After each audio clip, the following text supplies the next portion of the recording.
Alright, so previously on Khorzaire, the team ascended Firefinger, which is a large signal beacon, in hopes of putting down a magic munching griffin that had usurped its top and was eating the flames from the rock spire, breaking through a group of wanderers, either unfortunate tenants of the rocks, or either unfortunate tenants or fallen members of the Zenith Knights.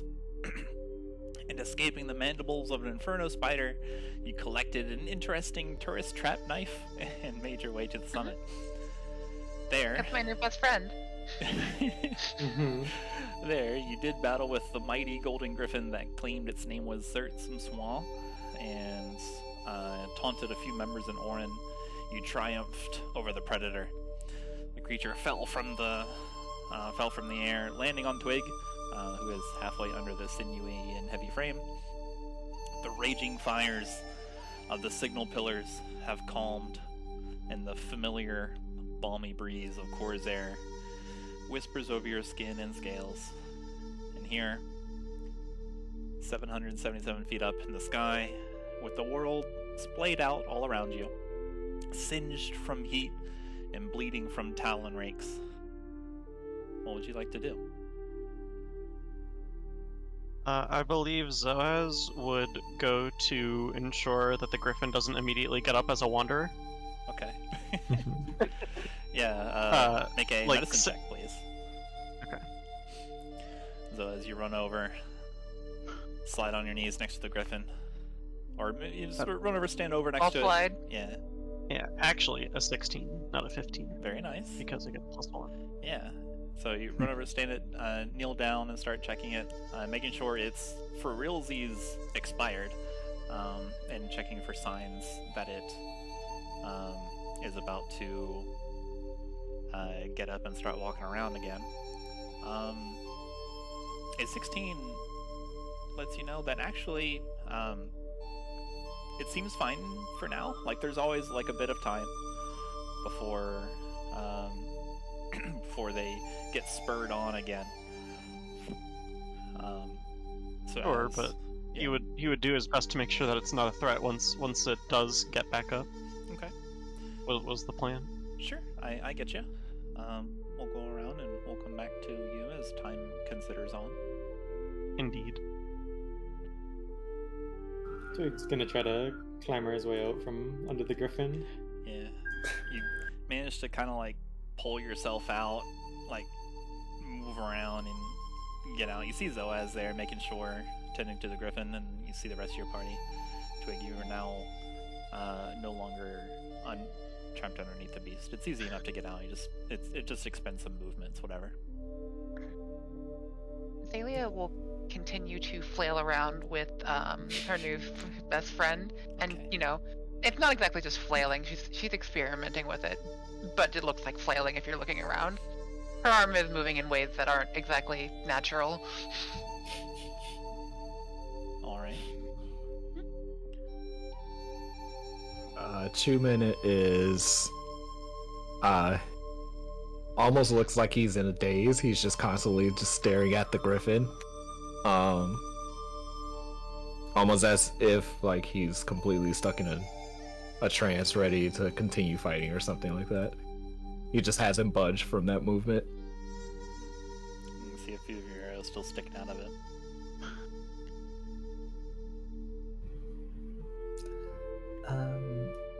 Makayla would probably sort of scan the platform, you know, the rooftop that we're on, and sort of look around and and say, now, did the beast choose this location purely for its height, or? And then she'll cast detect magic and try and like look around to see if there's any like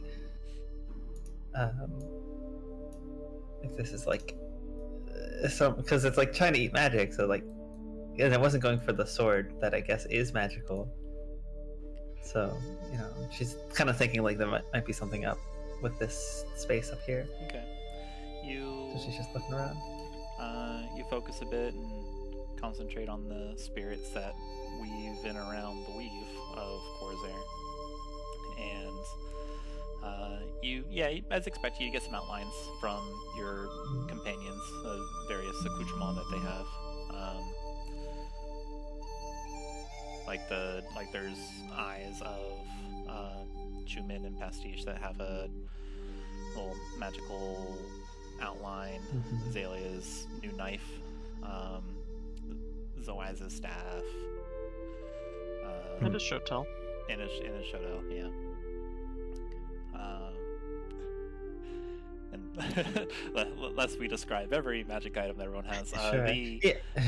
each of the pillars on the corners of the platform that you're on also shine brightly with evocation magic. And sorry, it's actually kind of like a mix, so it's actually not just evocation, just kidding. But they do light up. It looks like the fire from Firefinger is magical. Okay. Let's see. And if I look at the corpse of the griffin, do I? Yeah, there is a Is small. there still any like residual? Yeah, there is a very small residual outline. It's not really like a skull one way or the other. But if you hadn't noticed before, Makayla does now, there is a little crystal shard somewhat embedded in the griffin's kind of chest area. And then that is giving off a slight detect magic stuff. Would you? Is this? Would it be possible to distinguish this as a dragon shard? Slide me a nature check real quick. Sure. And by the way, your detect magic on Chuman, Chuman has like 2 different magic signatures. That's a 3 technically. But yeah, that one.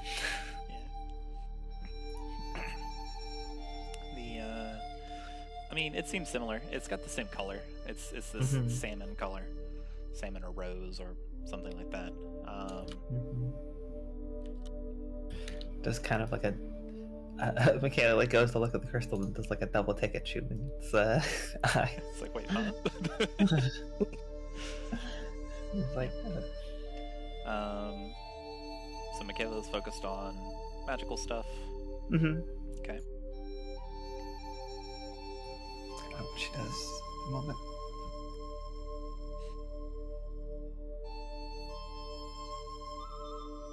After a few moments of lying on the ground, Pastiche is going to hobble to their feet and limp over to the griffin, using their brush as sort of a makeshift cane.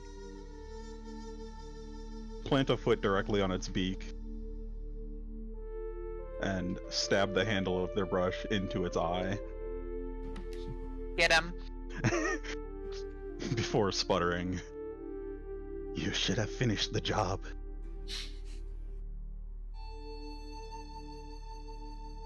And then attempt to wrench its eye out of its socket. Okay. Make a strength check. Cool.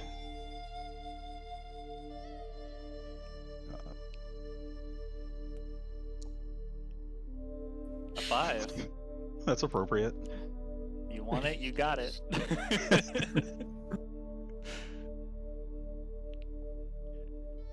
Yeah, so as Zoaz is tending to this great beast, making sure that it does not get up and is ready to do away with it again, should Wanderlust take hold of it.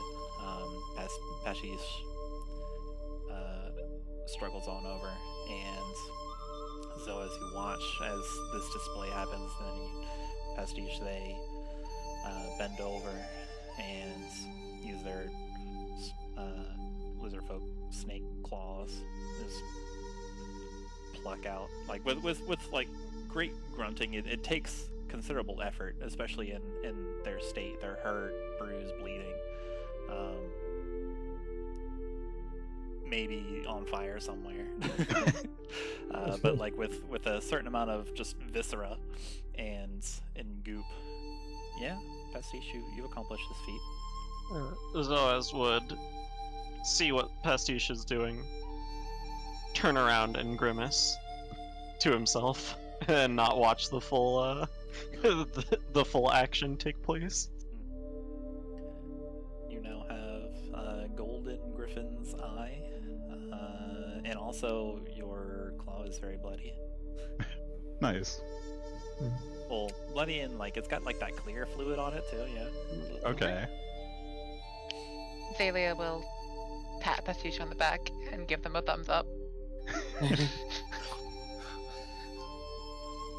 Pastiche hardly seems to notice. Kayla kind of like raises her eyebrows a little bit, then like thinks like, yeah, this is the one that like tries to like literally bite half the things he bites. So like she does kind of just those like, you know, not like shakes her head to the side. It's like, yeah, that makes sense. It checks out. And then a few more moments pass as everyone continues this, or lets this event play out. Everyone catches their breath. The griffin, after a moment, Pastiche, you notice in the corner of one of your eyes, and Zoaz, since you're right next to it, you also notice it, like right away, like first, Griffin kind of like the body begins to smolder, and then it begins to burn away, disappearing, as if like scraps of ignited paper were tossed into the air. Just burns over, and then ember's gone. The only thing left of, I guess to Pastiche and Zoaz, the griffin's presence, is a salmon-colored crystal, about as big as a curled-up index finger. It makes a little rocky clank, clonk noise as it impacts the summit of Firefinger. Aw. Zoaz is going to pick this up Okay. and keep an eye on it. Alright. It is tingly to the touch. You can feel a certain kind of like energy or activity in it. But it's overall a crystal.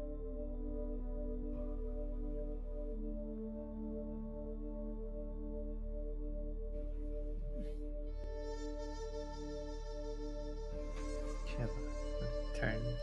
I can see that now. Sort of ashes of the griffin, blowing away in the winds.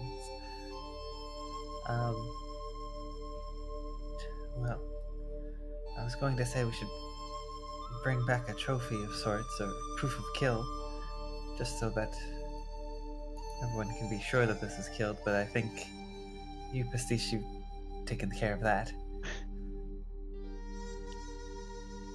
Indeed. As that happens, Makayla, you're the only one that notices this, but the second magical signature from Chuman disappears, and Chuman kind of like is finally out of this trance that he's been stuck in for a while. And he just kind of falls to his knees, catching his breath.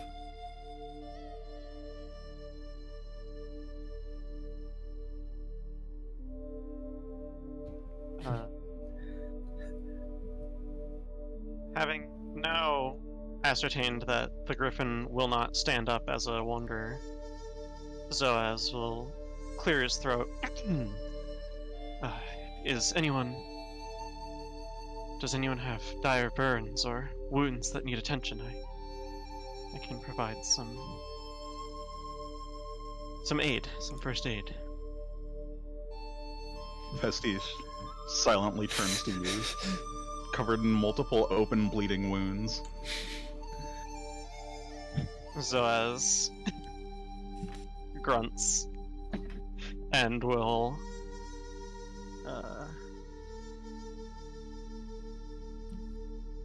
cast Cure Wounds. He sort of waves his hand, like, sort of from one side of your body over your head to the other. And, it's not perfect. Like, you're still in pain, but for the most part, the wounds have closed up. You are no longer in danger of bleeding out. The wind is no longer actively, like, inflaming your burns, like that. My thanks. Zoaz just kind of nods at you, still sort of taken aback at the eyeball in your hand. It's important. Needs it for magic.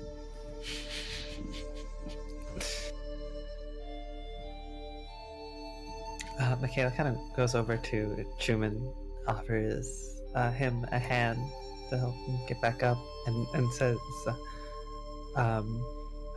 the exhaustion's finally caught up to you. Adrenaline ran out.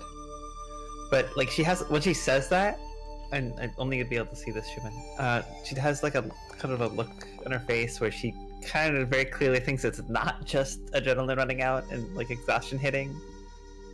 Like, she's like, there's a suspicion, not suspicion, but like she's implying that she thinks something else is happening to you, but she doesn't know what. I guess inquisitive is kind of the vibe. Xalia is going to yawn, and there are going to be a lot more mouths opening up around her body than just the one on her face. Nice. And her entire body is kind of going to stretch out a little bit too much. And then, snap back. Chuman catches his breath as he hears Makayla and then looks up and says, I thank you. I don't know what came over me. I don't remember what happened. I know we were about to fight the Griffin, but what happened?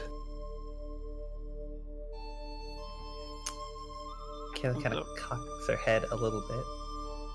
What were we about to say? Zoaz is going to turn around and raise a scaly eyebrow at Chuman after hearing that and say, my friend, you took part in the fight. You slew the beast. Poor I did? lad. Poor lad was so caught up in the moment. He just sort of, well, it happens.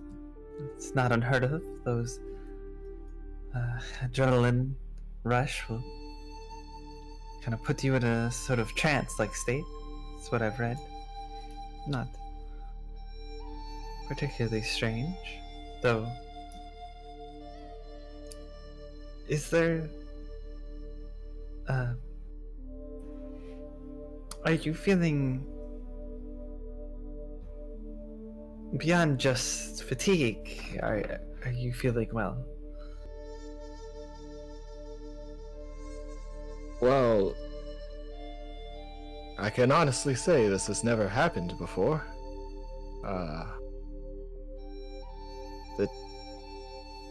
I don't feel anything else.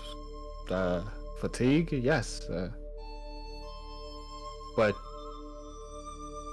all I know is that once I locked eyes with the Griffin, and then everything blacked out.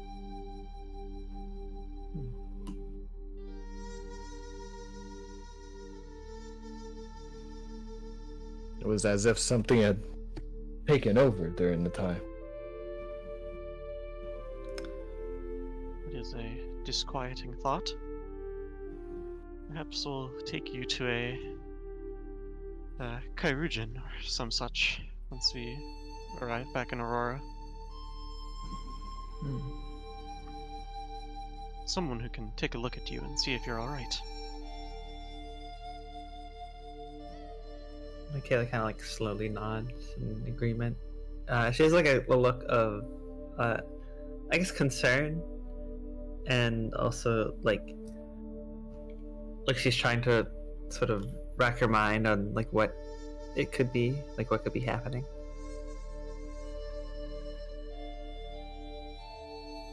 Oh, I suppose so. There's nothing left I could really say. Though it did feel strange at first. This griffin I never met before, and then for it to hunt me down in the previous battle.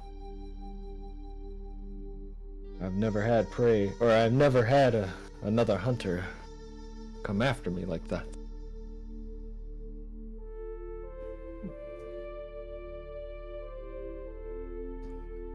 Perhaps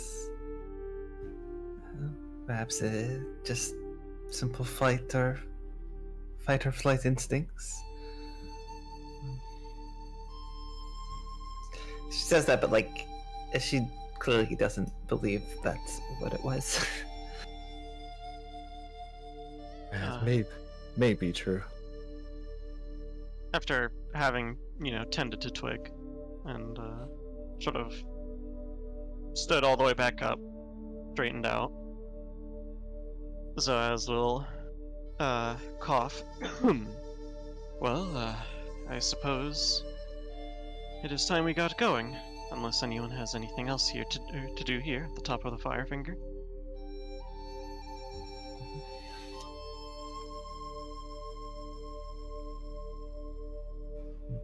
Well,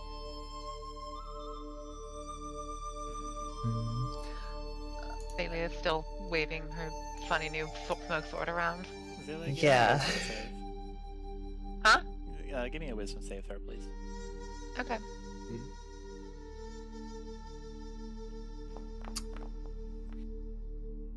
Hey, a 9. Okay. In your head, you get a whisper. Again, it's not in a language that you understand the individual words of, but you can feel the meaning of the entire concept. And it's just seems to be asking you a question. It's like this grating kind of whisper sound, but it's like, do you understand the words that are coming out of me? No complicated head response, just a simple affirmation. The emotional core of yep. Of yes. Okay, that's all that happens for now. Well, then immediately be followed up with, do you understand me? But, not that directly.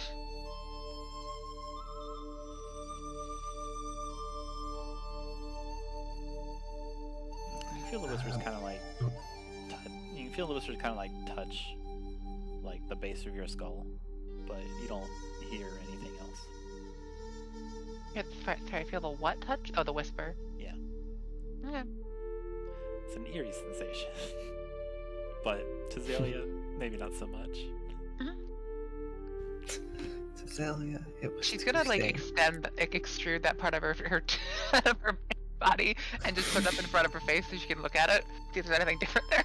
I was gonna say, to Xalia, touching the base of her skull is not exactly a new feeling. No, through some manner of contortion, only available to Xalia. No, it looks the same. Okay. Makayla sees you kind of waving the sword around, and kind of not particularly confidently goes to talk to you and says, Xalia, we don't think we could just take that sword. She kind of just head tilts. She snaps her fingers, and you see an illusion of her putting money into the thing. Xalia, that was not the purpose of the coin slot. It was to take a still image of one posing the sword. Well, it's He just looks very confused. it's just a tourist attraction, right? What could the harm be? Being arrested by the Dune Striders for theft. I definitely see that it's magic, right? Yeah, your detect magic is, let's see, 10 minutes. Yeah, you're probably at the tail end of this 10 minutes, but yeah, it's got a magical outline. Mm-hmm. So does That's- Valia's brooch, for what it's worth. Fair enough. Oh, okay. What if we replaced it with something even just as good? Twig takes out a wooden sword. It's got like a knot in it.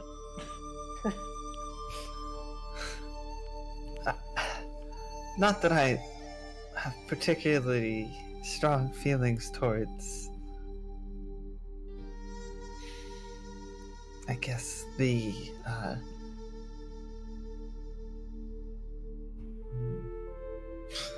whether or not this tourist attraction keeps its main money maker. Great. As Makayla is talking, Pastiche pulls out just a massive ladle, points it directly at the toy sword, and it begins to glow a dark purple glow. My goodness. It's just, this could bring extra attention to those who would know of it and then see us.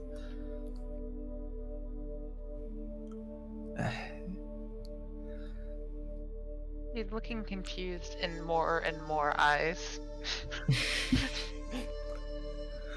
Like, Makayla, like, her conviction isn't like that strong for this particular thing, but it's like she knows it's probably the right, like, you know, like, this could be something that gets us in trouble, so she's like, we should probably put it back, right? Valia's gonna snap her fingers again and then make a minor illusion of all the dead people on the lower floors. You see dead people?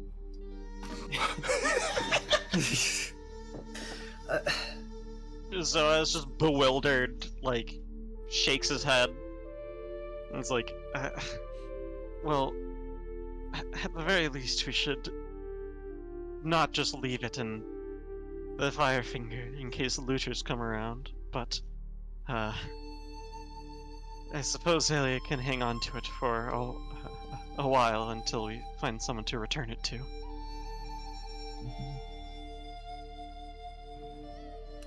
Makayla, like, at least don't, or at least try not to wave it around in public, or at least in front of Dune Striders. He waved it around in front of Makayla. Actually, no. She's gonna immediately start getting ideas and then start trying to like gently poke Makayla with it, like not actually stab her, just see how it reacts. Oh my god. Xalia, normally it is not healthy to poke someone with the sharp end of a knife. She's not putting Makayla's any not force gonna- into it. Makayla's not gonna flinch from it. Walking intentionally between Makayla and Xalia, Zoaz is going to make towards the stairs. Perhaps just use an illusion to make it look different if we're in public. Chuman At the very completely, least. Chuman completely lost on the matter. Sees Zoaz passing by. He just joins them without saying a word.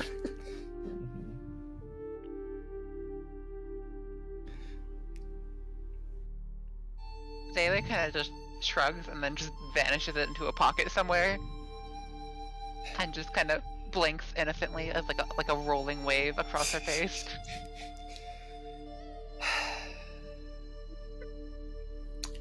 Good enough, I suppose. And I guess goes to follow Zoaz and Chuman.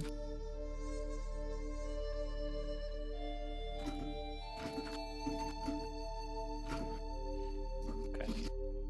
Anybody else doing anything up top here? Pastiche is going to be a bit delayed, just taking a moment, looking around, reveling in their revenge. Alright, Pastiche, as you're looking around, it's kind of like, not really pacing, but just walking in a perimeter around this summit here.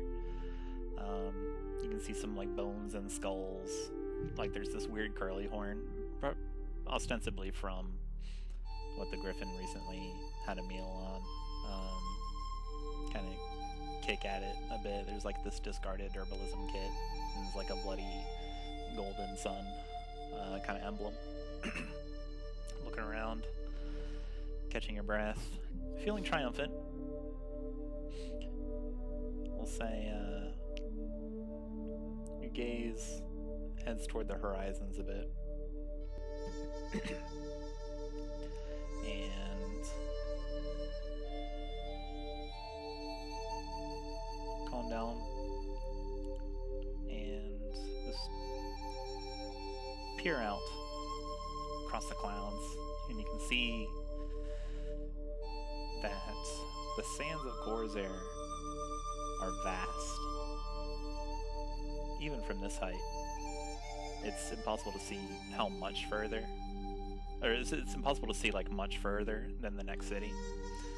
But from this serene height, you can see the cerulean of the sky swap into the citrine of the dunes, carrying onwards past your field of view.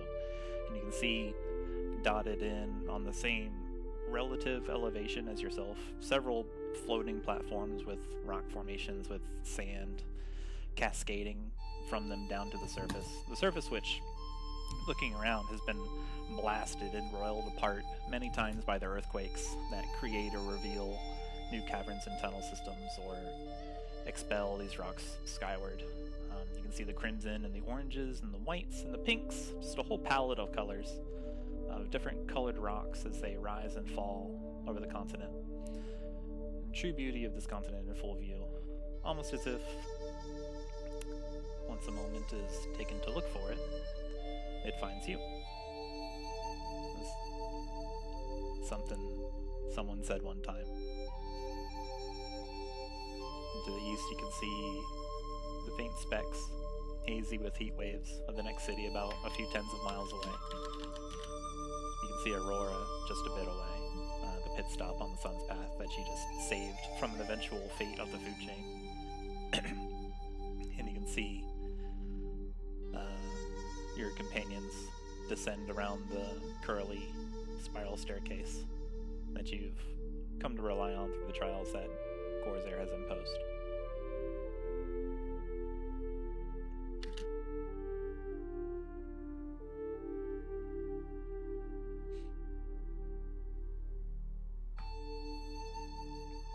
All right.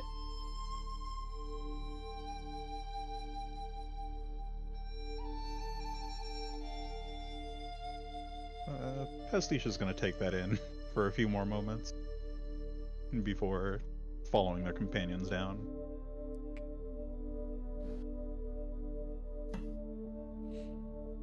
You guys have been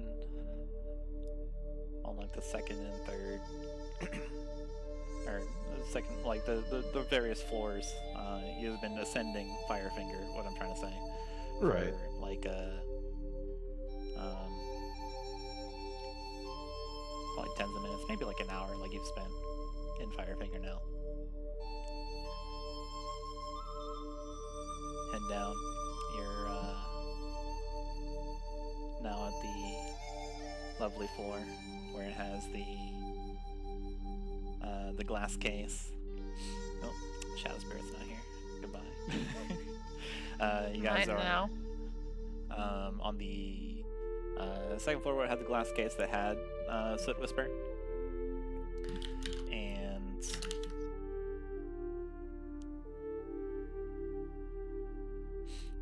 you guys just kind of like trek past through it. It's just kind of eerily quiet. Now with the giant griffin not sending huge spouts of flame going everywhere. You guys are at the little hole that you had to climb up. Oh, how? It's Are there like any like big fires still that need to be like kind of put out? They're like threatening this building. No, it seems like the roaring flames have all now died out, and they're Okay. like they're still, heavy, big flames, because that's the whole purpose of this Firefinger beacon. But they don't look like they're out of control anymore, and they're not contributing to this sweltering environment.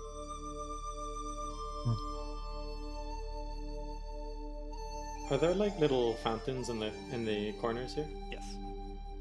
Alright. So he's gonna. These fountains, like they previously spat, like from like they got little dolphin statues. They just spat onto the braziers and cooled them down, and that's what allowed the glass case to become open. But what was Twig doing? So he's gonna try to refill his water skin with some of the water there. Okay. Yeah, easy enough. See if Zoaz notices this. Nope. Zoaz does not notice Well, this. it'd be your passive because you're not like actively looking for. Okay. In that case, probably Zoaz would like clear his throat. Twig, my friend. Yes. I understand they're not quite as common as they should be in Khorzaire, but the water in these public fountains is what is the word? It's not potable, drinkable. It's not the cleanest. It looks clean.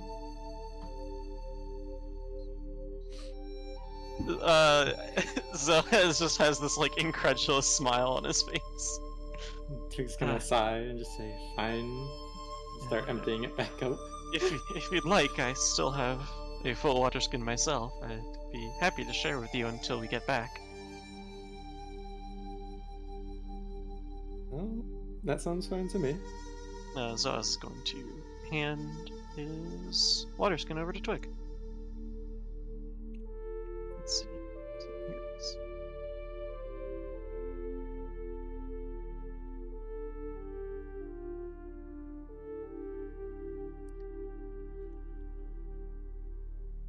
Alright. And then he's going to continue heading down. Okay. Twig, you're handed the very refreshing water skin of a moonlit shepherd.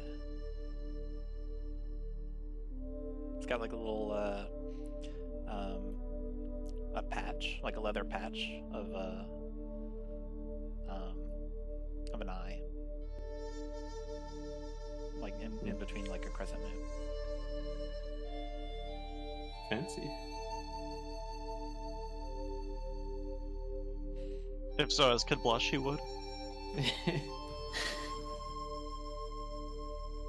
Yes, a standard issue for a shepherd such as myself.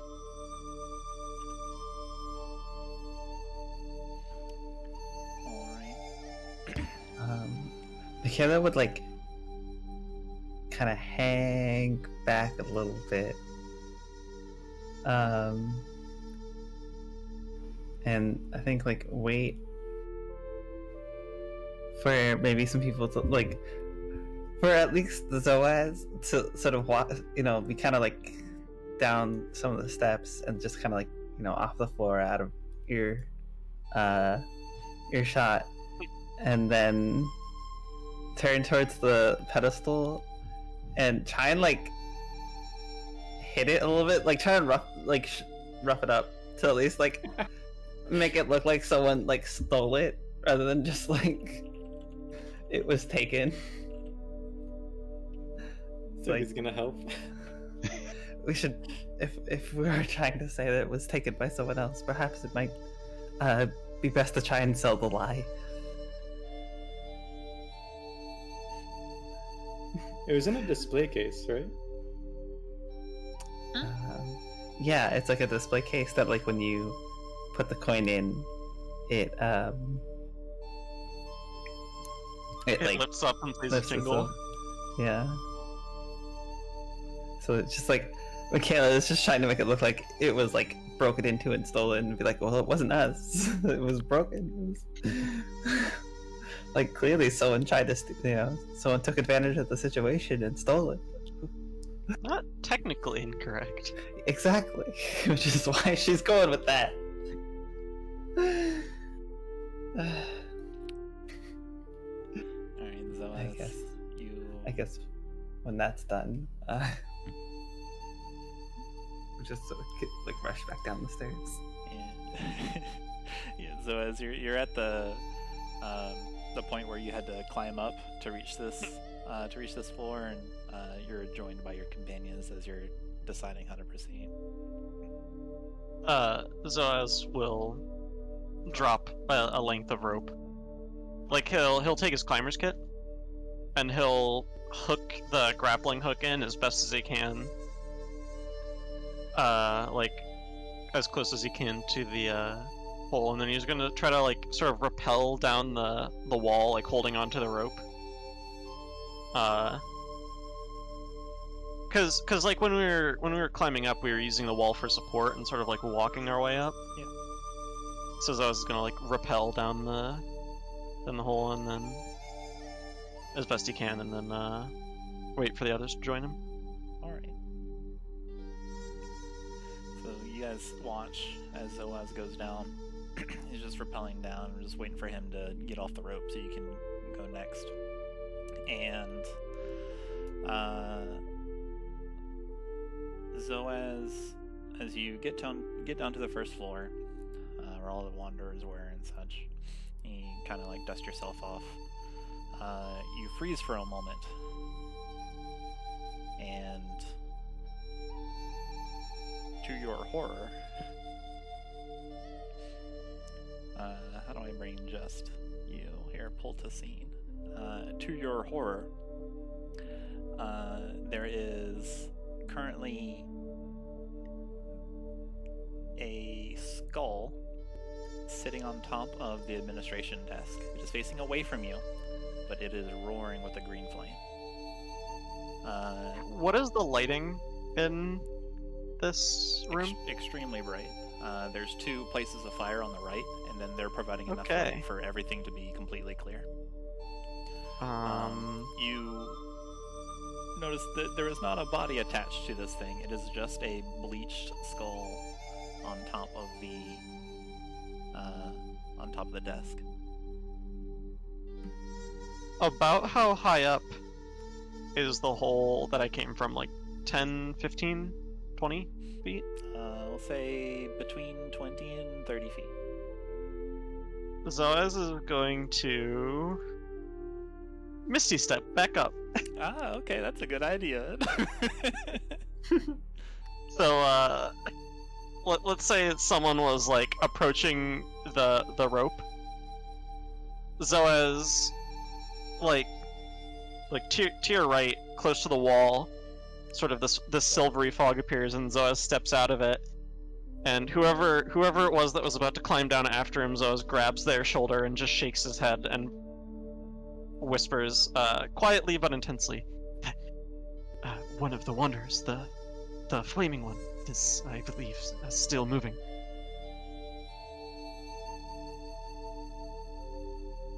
I imagine this is about when Pastiche would join you all in the room.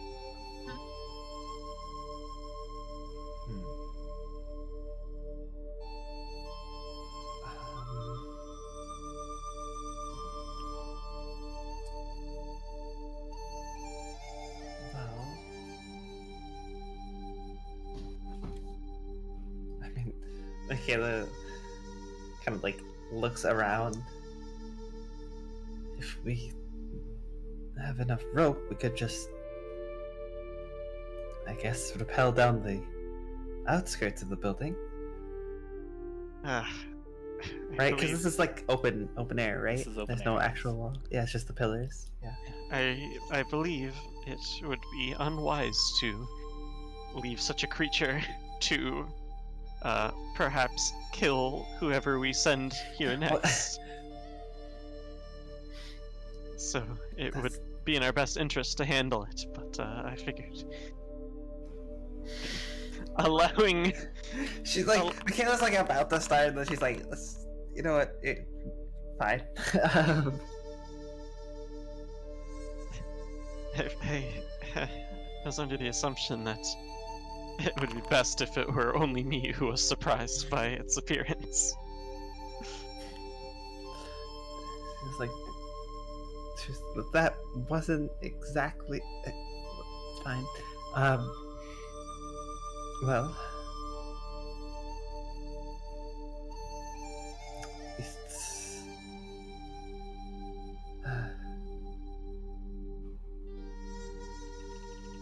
where exactly was it? On the desk, closer to where we are than the exit. I don't believe it saw me, but...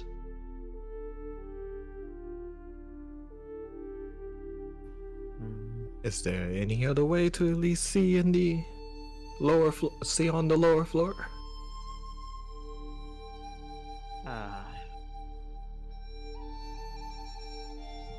Were there windows, effectively? No, No? Okay. only the front entrance. Mm-hmm. Oh, I have first level spell slots. I don't have any other level.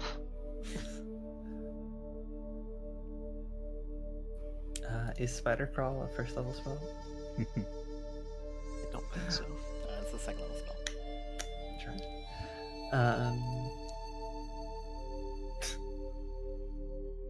Well,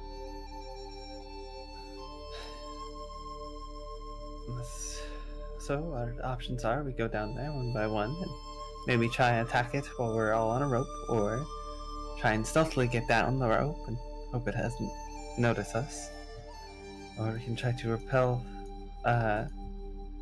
down at least so that we can enter through the front entrance.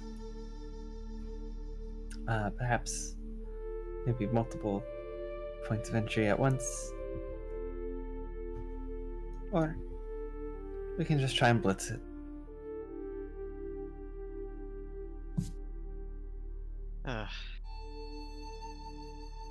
Zoaz kind of puts a hand to his scaly mug and just sighs.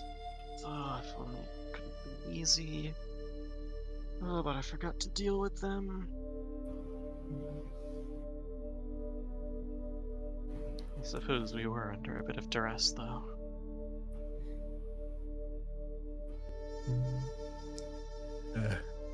I believe staggering our appearance may be much better than trying to go all at once. After all, the previous fireball was not too kind.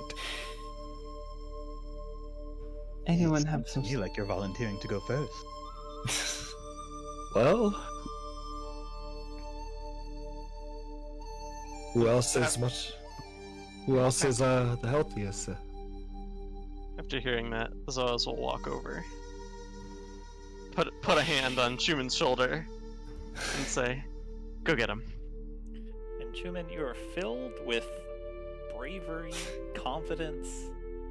You feel pretty good. Like you feel like you can do anything. You gain, if you don't already have, and if you don't already have any, you gain 3 temporary hit points. Out of character question, is there a max on that or no? Temporary hit points are static. There's no max of temporary hit points, but you can only ever have temporary hit points from one source. If you gain temporary hit points from a new source, it replaces. Okay. If you choose to. Oh, Yeah, you can choose to. The Twilight Sanctuary hit points would be expired by now, right? Yes. No. Yes. Temporary hit points don't expire unless they say. Oh, really? Unless they say they expire when the effect ends. Like Let me- like heroism, it says Yeah, when just- the spell ends.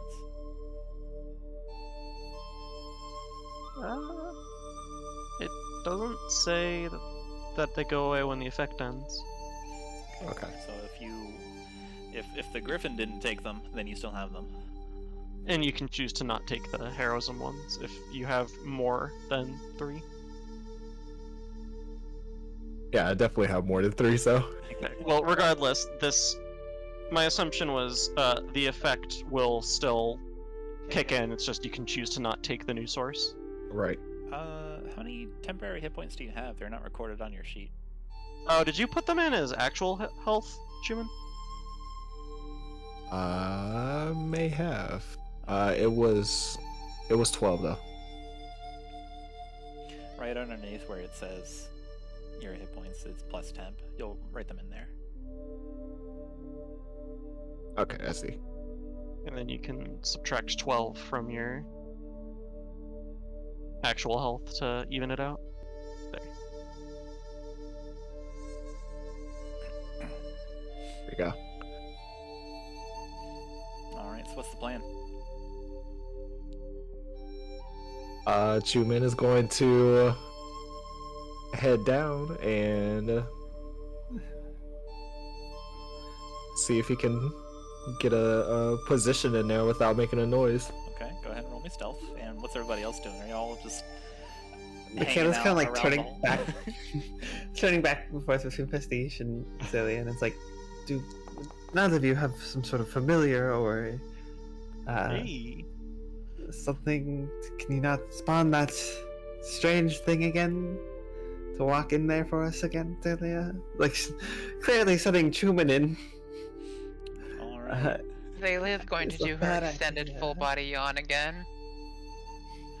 Mitch is going to fly over and land on Makayla's shoulder. As this happens, Chuman goes down.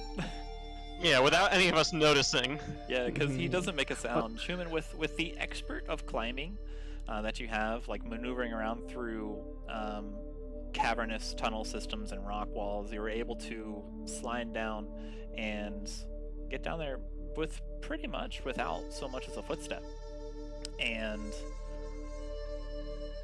it seems that you are so far undiscovered. What would you like to do? As you can see this bleached skull facing away from you, facing towards the main entrance that is on with a roaring green fire all around it. You can hear kind of like a slight chuckle, kind of like a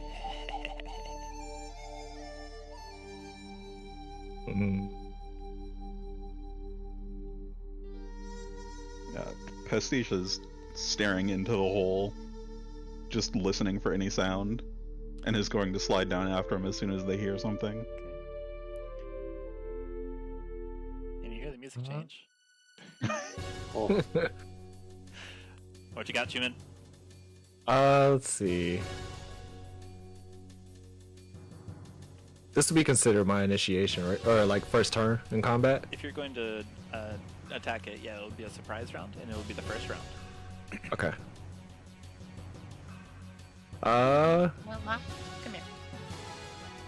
Chuman is going to step over, like away from where he just dropped, and it's going to fire off 3 quick arrows. Okay. You have advantage on the first one. Okay. 18 hits. 26 hits. And 18 hits. 1, 2, 3, Ouch. and then I have 1d8. Very nice. Flip, flip, flip. All right. So, tell me the tale about how you take a quick step and fire 3 arrows, lightning quick. So as Chuman makes his way down, he spots the floating figure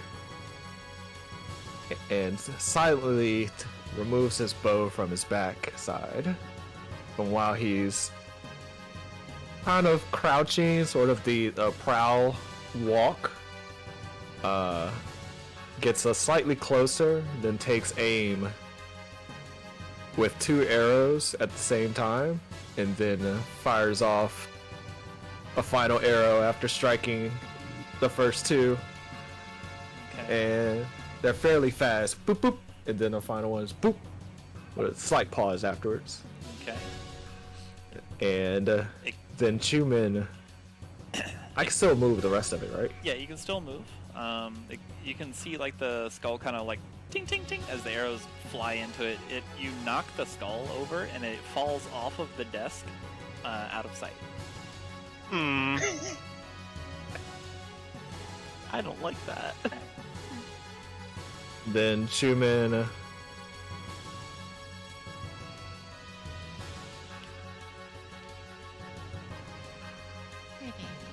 Chuman makes his adjustment so that he can sort of see the rest of it since he just fell. And that's it. Alright, cool. Go ahead and roll me some initiative.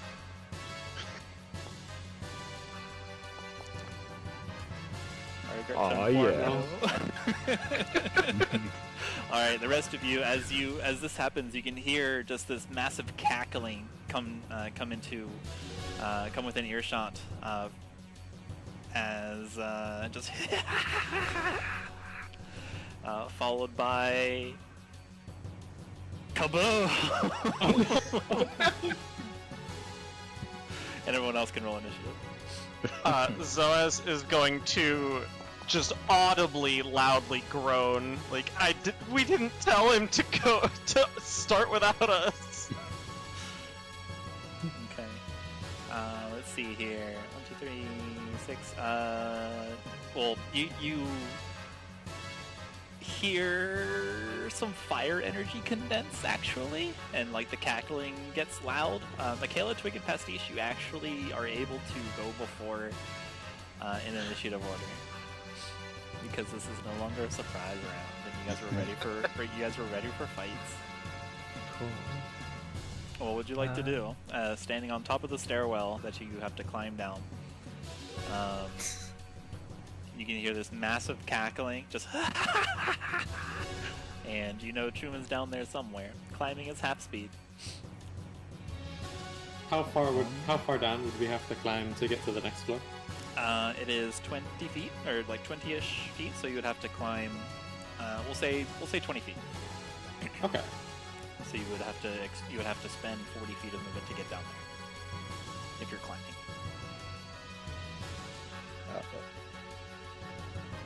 Pastiche is immediately going to whip over the edge and climb down as far as they can before trying to get a scope of the situation. Okay. We'll go ahead and pull you here. We'll say you're like not quite. You're like on the rope, Right. and you're able to kind of like see into the room. And you can see that Chuman has, he's got his bow drawn, he's rushing over, but you can't see the source of the cackles, but you can definitely hear it. It's close to the administration desk.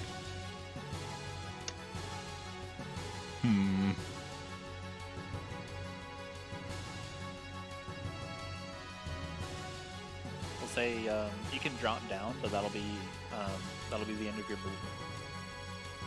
Okay.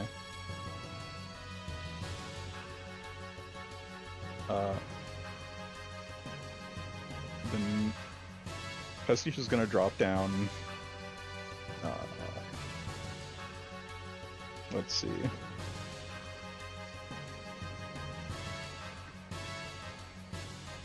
Paint one circle under their feet and one overhead. And in their turn. Alright. Go ahead and roll me a d20, I think. Dose. Alright. Twig and Makayla, what you guys got? I think Makayla's gonna actually like. So we kind of like. Do we? So sorry. So we just heard like a cackling. Yes. From below, right? And there wasn't. The explosion didn't happen. The There is fireball no didn't go off. explosion. You just hear cackling. Yeah, there was no fireball. Twig is making for the stairs, like he's about to go down. All right, Twig, you're rushing over to the center. You can see you can climb down or jump down or fly down or teleport down, whatever you like to do. I think climbing would be the smartest thing. Twig's gonna dash over to the stairs and climb down as quickly as possible. Okay. Zoop. Whoa. Yeah. You're down there. You're right above Pastiche. You can kind of like leap past him. That'll be the end of your regular movement unless you want to dash or something. Okay.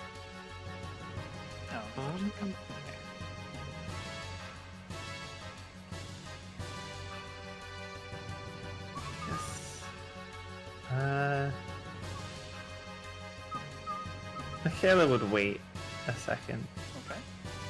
I guess we'll just stay up here. Alright, Twig, what else you Keep got? her blesses. That's it.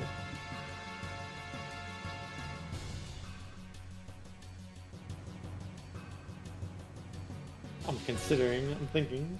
Okay. You currently do not see the source of the laughter, but Oh, we don't see it. but you can sense that it's kind of like in this area, like where it is on the map. Okay. But you don't see it yet. But you can see Chuman just kind of like rushing, hips down, bow drawn.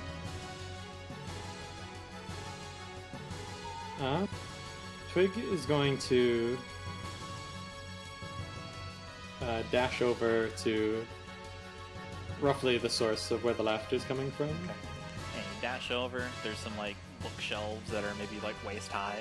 You just one-handed, one-handed, one-feathered, one-taloned vault over them, and then yeah, there it is. This flame skull is kind of like rolling on the ground, laughing. Or sorry, this flaming skull just laughing. The green flame soars up and it like rises up and it begins to spin around, and then there, its beady red eyes, Twig, they lock onto yours. Its lower jaw just going wild with laughter. Found it! Oh my god.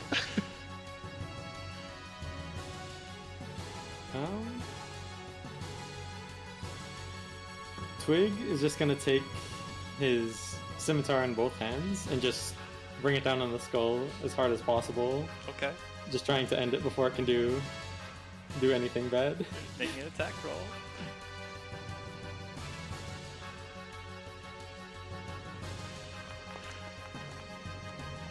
Oh no! Oh no! Hear me out. 9! That's a 9. Oh, it is a 9. Okay. Unfortunately, it's a natural 1. Alright, natural Yes. 1 misses.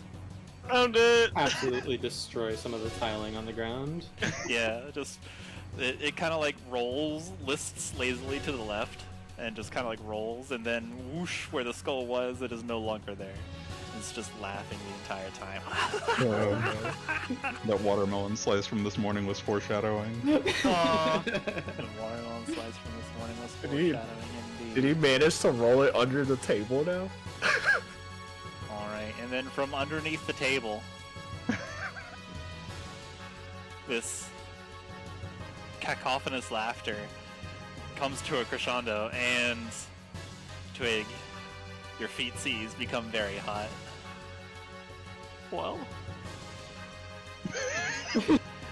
As Oh, what no. impacts into them, into your ankles, is a massive blaze of swirling flame.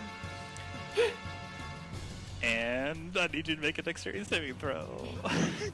Chuman just face palms at this. Alright, an 18's good. Nice. 36 damage. Ooh. So you take half of that. Half of 36 is 19? 18? Yeah. Is that ouch? and then you clearly use Uncanny Dodge. Not on fireball, I'm afraid. Yeah, it's not an attack. Alright. Twig, you raise your watermelon slicing scimitar.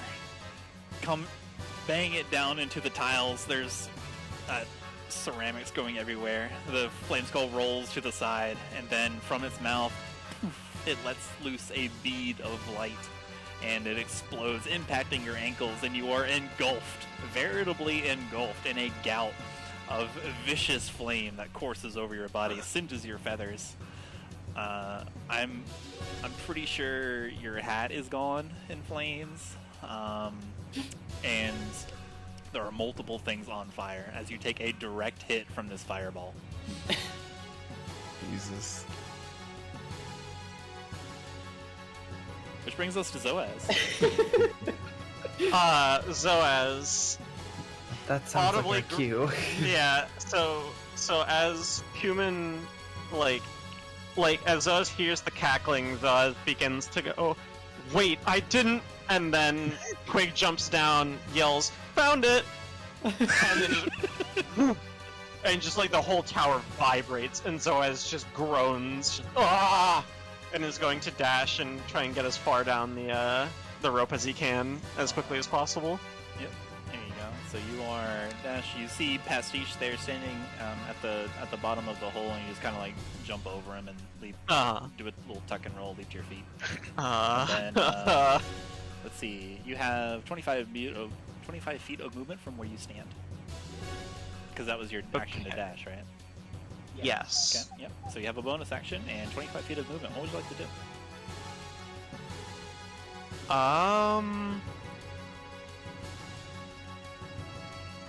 Zoaz is going to first clear out from near Pastiche, like give them some space, and then is going to futilely, but still, it's the thought that counts, is going to cast a Shield of Faith on Twig. Through all the fire and flames that are currently enveloping you, Twig, you feel a sense of, comforting warmness as the bookshelves are incinerated around you.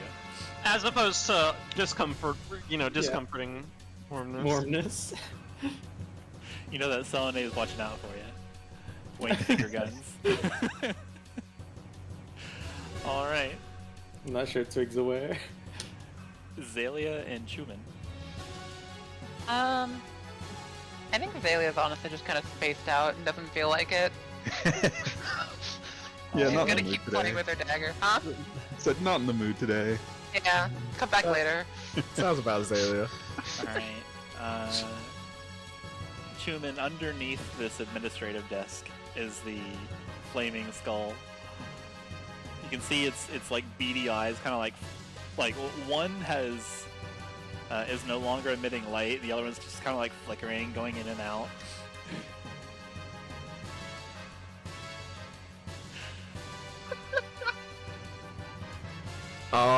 The desk is probably destroyed. It's burnt to cinders, but it's still managing to hold up somehow. The bookshelves are toast. Okay, question. If I lasso, can I also like pull them in or no? How does that mechanic work? I will. If you lasso creates a grapple, you can move and drag them, but it would be very difficult to lasso somebody that's underneath a desk. Oh, I'm on the wrong thing. Oh no, I have a Okay. different idea. No, the idea is that you're not up. You're not on the same Yeah. floor as us. You'd have to climb down. Okay. Yeah, you're up there. So like, how much would they be able to move if I were pulling them in with the lasso? Well, like they're under the desk, so like catching it would be difficult. Is what I'm trying to say. Yeah, Okay. I just want to know though. Oh, if you got them, then you would be able to drag as if it were a regular grapple, which is half movement. And they drag with you. Okay. So I think you'll actually have the option to pull them towards you, or you can move and drag them with you. Okay. Yeah, so what's gonna happen? Chuman's gonna groan at Twig taking a fireball to the face. Puts up his bow and pulls the lasso out. and tries to grapple Twig. All right. Yeah, this is going to be disadvantage, absolutely. That's fine, I believe. And since it's in such a difficult, Oh, there we go. a difficult place, we're going to say it'll have a minus to your roll. It'll use. It'll try to get out of the way. All right, unfortunately. You try to. No, it was Twig. Twig, what I was doing. Oh, you're lassoing Twig? Yes. I thought you were gonna lasso the Flame Skull. I completely misunderstood. Okay, in that case. Twig, you see Chuman spin this length of rope, and then just this hoop goes towards you. It looks like he's attempting to lasso you. What would you like to do? I'll let it happen. Okay, you are now grappled by Chuman. And then Chuman is gonna pull him in right next to him, so it'd be 15 feet, right? So, Yeah, so right here. Yeah, 1, 2, 3. Twig's going through it. Alright. You pull this burning, torched Kenku out of this fireball explosion through like this administrative desk that was already on its last legs. Well, now it's on no legs as this flaming, cackling, bone white skull rises from the charred ashes and just starts guffawing. If Zoaz wasn't in mortal peril with one of his friends about to die, I think he would be laughing too. Alright, which brings us to Makayla, Twig, and Pastiche. Twig needs a moment. Yeah, I think. Makayla would then say to Xalia, like, I know it is probably safe to go down. And they go down the rope. I guess use all her full movement. Okay. Her full 35 movement of climbing. Yeah. Oh, wait, you do have a climbing speed. Yeah, so you can actually get Yeah. down here. You have 15 feet of movement left. At least 10. Do I technically, I think I'll move back into spaces, but, sure, I'll say 15. Cool. Let's go smack it. Smack It's it. like floating in the air, right? Yeah. It's flaming. Yeah, He's gonna get some cover, Twig. whatever. I don't think cover is going to help very much against That's a the one. fireball. 17? Alright, 17 hits. Go on, roll damage. Let's go and get 11 damage. cover. Alright, so the first one, like there's like a bit of desk on the on the ground. Mhm. And it's slippery, Gets in right? the So way. you just kind of like slip and whatever, you know. So it's slippery when wet. There's all this fire. Yeah, take us out of Mhm. combat. You had 1 HP. Oh my god. Close. Very cool. Just Chuman almost one-shot just like a billiards ball, just like a billiards cue, just kind of pokes it, like stabs at it, and it just like rolls off and rolls away, and just into the Yeah. wall and shatters.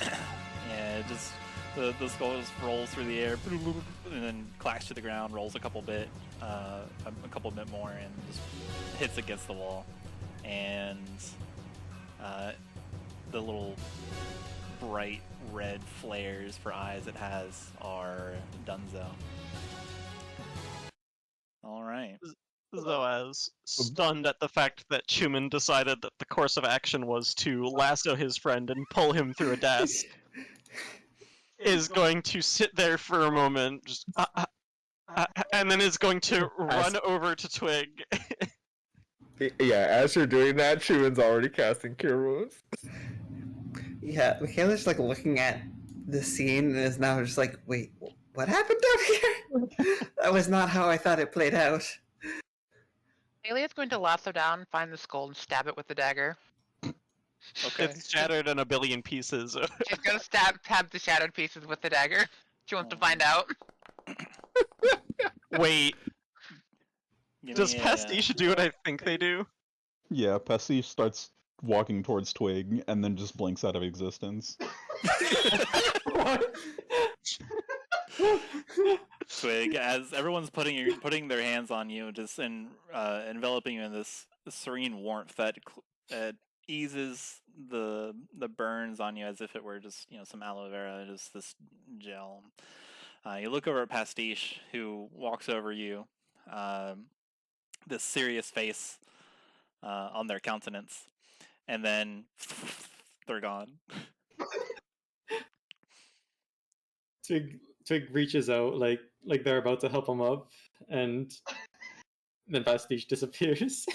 Zoaz turns to follow your hand and sees nobody there, and looks back at Twig and says, friend? And he's gonna hold up 3 claws and say, how many claws am I holding up? Oh god, did he have a concussion? Does he have a concussion? A couple seconds later, Pastiche reappears and says, "Are you okay, Twig?" Twig leaps out of his feathers. Chuman just mentions, well, he did take a fireball to the face. That's why I'm so concerned. It was not the plan that I I thought the idea was we would all come down and then attack it at once. I suppose we didn't explicitly say that, but... Twig? Pastiche says, before blinking out of existence again. Pastiche, come back! Okay, let's kind of like look around and see if he's just like blinking, like teleporting somewhere in the room. Like,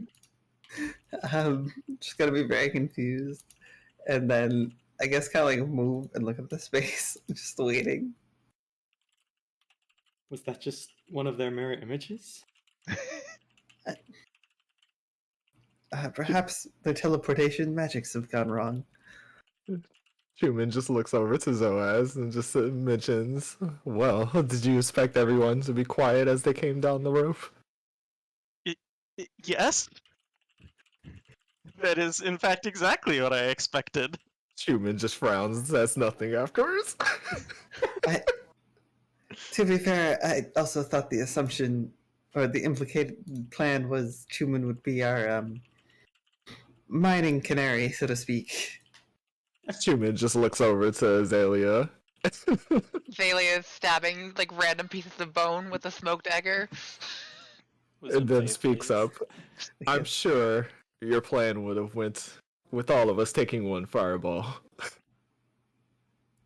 Kind of looks at Twig and it's like, no offense. As the actual bird got blasted. Zoaz is going to begin to speak. The words get caught in his throat. He sighs and he says, I suppose I will be more direct and explicit about what I mean going forward. Immediately after he says that, Pastiche reappears again, right next to Twig. Twig, friend, why are you acting so strange? Twig starts again, like startled, pushes up against Chuman. Is there... Oh, of course. And then Pastiche manually ends their blink spell. Why? Twig is distraught, okay? And Chuman just notices Twig bumping him and looks over. Are you okay, friend? Twig gets up, shakes off the lasso, pats out the last couple of embers. He's like very clearly not okay, and he says, "Yes, I think I'm okay." I believe it would be best if we all went back to Aurora and perhaps found a doctor.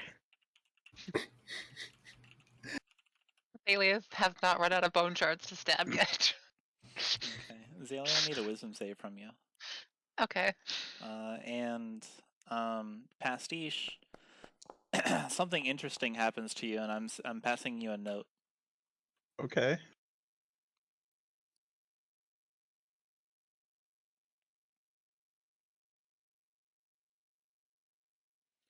Aww. All right, Xalia, the whisper comes back, and as you bust one of these bone shards into more bone shards, you get a whisper. It's an exclamation. It's, "I am in a glass case of emotion." I am in a glass case of an ocean. All right, it's gonna immediately get like 17 different images and constructions of like various glass cages and various oceans and various Oh, sorry. Emotion, not an ocean. Oh, okay. She heard ocean. Yeah. It's just like run through different like other words that like end with like shin. Uh-huh. Mhm. There is going to be at least one of like literal just glass cage made out of contained in shims, like from people. Yeah. A glass case is surrounded by motion, by potion. By corrosion. Mm-hmm. Zoaz is going to ask Twig, do you need help walking? Can you stand? Is everything all right? I can walk. Let's Okay. just get out of here. Agreed. Makayla like goes to the entrance and like looks up to try and gauge like how far down it would have been to like throw a rope and like try and enter from this entrance instead of. In Okay. theory, it would have been like 20, 25 feet, considering, It's the same. Mm-hmm. Well, yeah. So she's like, well, it could have worked. She's like, shrug and move on. All right. Chuman just picks up his lasso and then starts heading out as if everything is normal again.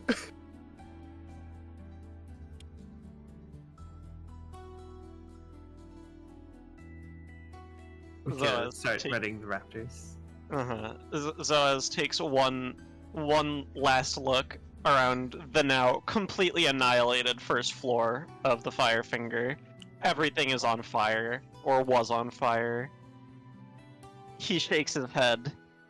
Oh, Selene, help me. Turns around and walks out. Pastiche calls out, Xalia, we're going now. She's going to look up from the like literal like bone dust she's made at this point, put the dagger away, and just kind of, four-legged scamper along to the party. And then she'll just crack her spine back up. All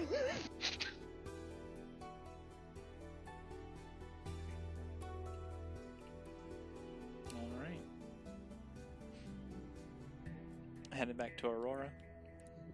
Yes, and I believe since we only have 5 out of 6 raptors, Oh, right. Forgot about Zoaz that. would offer to have Twig join him. I would prefer to keep an eye on you. You seem to have a concussion or some sort of... Well, it seemed like you were seeing things, and I don't want you on your own. Well, I appreciate the concern. And yes, I would also appreciate a ride. Zoaz will mount up and offer a hand to Twig. Twig will accept and mount up as well. All right. So you trek back to Aurora, the lovely little pit stop here. And without further ado, yeah, you get there. There's no more floating skulls that you have to deal with. No griffins come out of the sure? sky and attack us. You take one more goodbye flame fireball. Uh-huh. Listen, ask and you shall receive. None of us asked. There was a specific ask. Nope. Can't let those see me like this. Alright. And you make it back to the city of Aurora, this lovely little pit stop town. You can see the merchants kind of moving all around. You put up your raptors, hand them over to a town guard. And you can see Korikon. He's got his claws on his hips. He's looking around. And yeah, what do you want to do? Xalia is going to go back to the tent and immediately go to sleep. Okay. Good night, What Xalia. what time of day is it? It's maybe 4 or 5 p.m. Yeah. Okay. Cool. I think Twig is gonna do the same. All right. Listen, if she wakes up at 3 a.m., that's between her and God. Which one? Yes. Between her and Doza. Uh-huh. I wouldn't put it past her to wake up Doza at 3 a.m. if she felt like it. Pastiche is going to follow Xalia and Twig, but rather than sleep, they're going to set to work trying to copy this pyrotechnics spell into their spellbook. All right.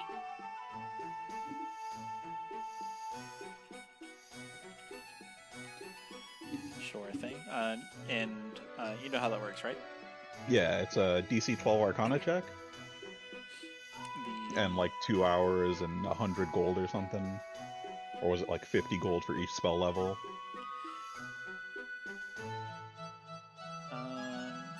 It doesn't require. Oh, from a scroll. Yeah, from a scroll it does.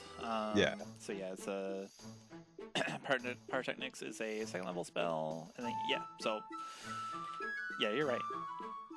Cool. Go ahead and roll that Arcana check. Easy. Pastiche, studied as you are, having the clear instructions of how to perform this pyrotechnics feat laid out by the previous tenants of Firefinger, you translate it into your own jargon and get it compatible with your vibrant paint. And yeah, you now know the spell pyrotechnics. All right. Just minus your Easy gold, peasy. easy peasy. Zoaz is probably going to apprise Korikon of the situation, inform him that they are going to be spending one more night here, and then blearily walk off to find Doza. Shh, go. What's one more night? We'll be ready in the morning. Indeed. Yeah, Makayla would be kind of looking to try and find, I guess, either Doza or anyone else who would, you know, is like looking. Well, there's no, I guess, town guard. Yeah, So, yeah, I everyone guess here is really going just to be a really Zenith Doza. knight. Yeah. Just, I guess she would be heading to Doza. Okay, yeah, Zoaz and Makayla, finding Doza is easy enough. You can, you find him, he appears to be training. He's with the town guard, and he's with a couple people that wear the raiments of Firefinger tenants, people that tend to it and perform the rituals there, and also oversee the signal fires, that sort of thing. You can see he's training with town guard, and also he's training the Firefinger tenants on just basic rudimentary self-defense techniques and how to wield and swing a weapon. You can see like they're in their kind of like white coarse cloth robes. They've got this, they've got like a little khopesh, like a regular town guard khopesh, and they're just doing drills, just swinging it forward, taking a stance, swing it forward, take a stance, and then there's Doza, just barking encouragement in front of them. In contrast to the clean white robes of the tenants of the Firefinger, Zoaz approaches Doza in a charred, blackened robe that is no longer reaches all the way down to his feet, and instead is cut off above, or like just below the knees. You know, charred, broken. He walks up to Doza, plants the staff, looks him directly in the face, and says, "The beast is dead." Ruckus, roaring applause. Doza grins at this wide, toothy maw. He's like, "Ah, that's great, Zoaz. I knew I had it. I knew you had it in you." He claps you on the back. "You look great." Zoaz staggers when clapped on the back, raises a hand and says, do not think just me, but my compatriots as well. They were invaluable, and by myself I would not have been able to do it." "Fighting fit, all of you." He jabs a finger towards you, Makayla. "I bet it was you who took the one down, wasn't it?" I believe it was Chuman, actually. Though, the one who holds the actual trophy of the beast is Pastiche. Ah, even got proof of it. You guys know your thing. I knew you had it in you, Moonlight Shepherd. Makayla kind of like looks at her own like scorched robes, and like I think was it like the hood is like burnt off, so her just like short, gray hair is just exposed. She like realizes that. It's like, oh, well, I suppose with how we look, I don't know if we needed proof, but well, it was quite the tale. Well done. You look well done. Oh, trust me, we feel rather overdone. Indeed. Well, so you were all here. You did not lose it. You did not have to promise to come back for anyone? No, there were no casualties, no one left behind. Well, there were some wanderers in the Firefinger. Ah, yes. I believe they were your former compatriots, and though they gave us some trouble, they wander no more. You can see him kind of like shift his gaze rapidly between you two and then look down for a moment. And then he swallows hard and nods. "Ah, yes. Thank you very much. I am... Well, I am many things. I am Doza, for one. I am also surprised and impressed. I am overjoyed. You did this thing that... I was not fully prepared to.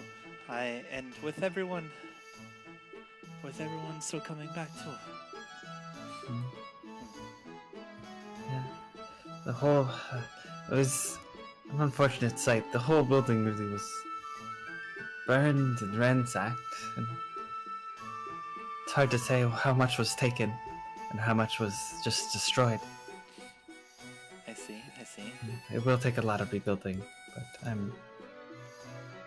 perhaps not everything can be restored to what it was, but hopefully with time and patience.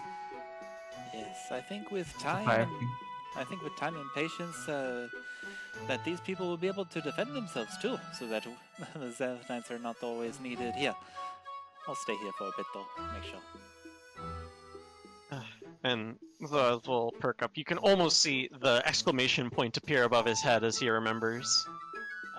He will procure the small crystal, the tingly crystal. I assume it was the dragon shard that the griffin sort of burned away to reveal after its death, and will hold it up, holding it tightly, carefully, in front of Doza, and say, "Ah, my friend, have you any idea what this is?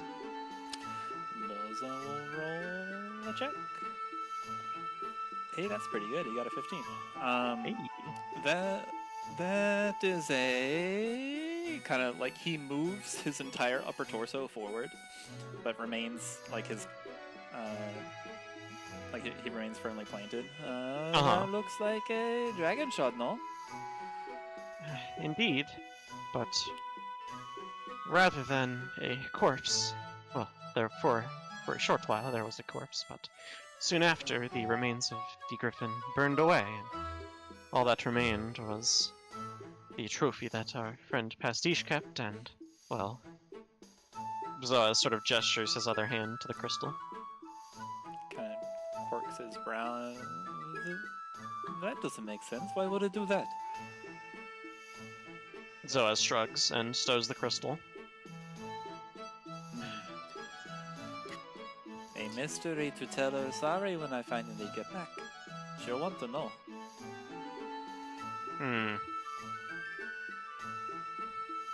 There appears to be much more to these dragon shards than appears on the surface. But it seems many people were researching them.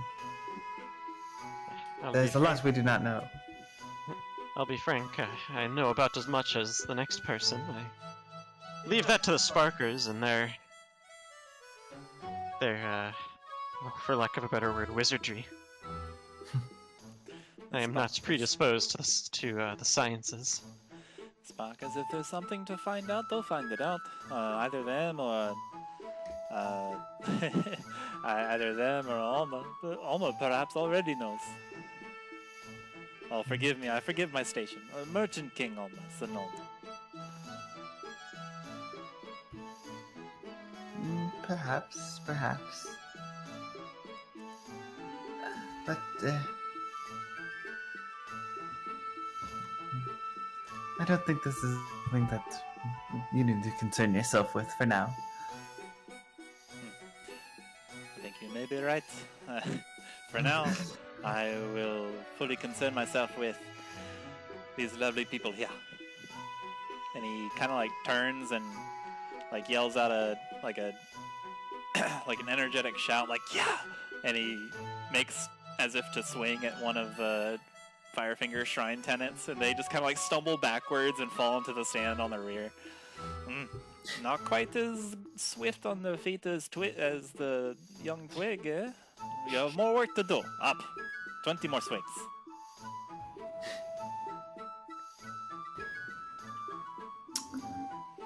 Okay, kind of lets him get back to it. And I guess looks to Zoaz and I suppose I should retire early for the night. I believe that sounds like a great idea. We will reconvene it where we stayed before, and I believe I'll have a meal, and then I will, for lack of a better word, see you in the morning. Or a better phrase, I should say. And Zoaz will stagger over to the to the not quite an inn that they stayed at before. Alright. Yeah, you make it over there. Easy enough. No one You see bars your parts of progress. Xalia's hair just rising and falling in her sleep, just kind of curling up. Yes, the Xalia's lungs stored in the hair. Uh-huh. Anybody? It sounds like the plan is to take the night. I think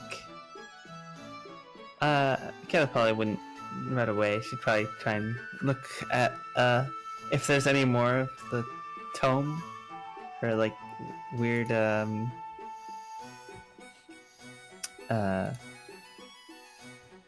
like the cursed tome. She'd look at it, I guess. Try and read more. If more was decoded. Yeah. For that book, you can see that there's one more translated page. Mm-hmm. And then the rest is just there's not too many more pages, but there's only one translated more page for like a total of 3 pages that they were able to transfer or translate. Sure. And Yeah, Makayla would try and find like some sort of secluded area, at least that's like not like that many people. And as she would read it, she'd like have her dictation quill and the parchment out to like record it, so she didn't have to look back into the tome. Okay. Make an intelligence saving throw. Okay, here we go. 14.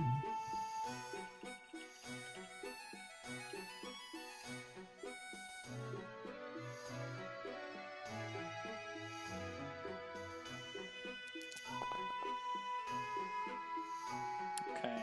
You are. Ow. As you go and check this out, you are racked with 25 psychic damage.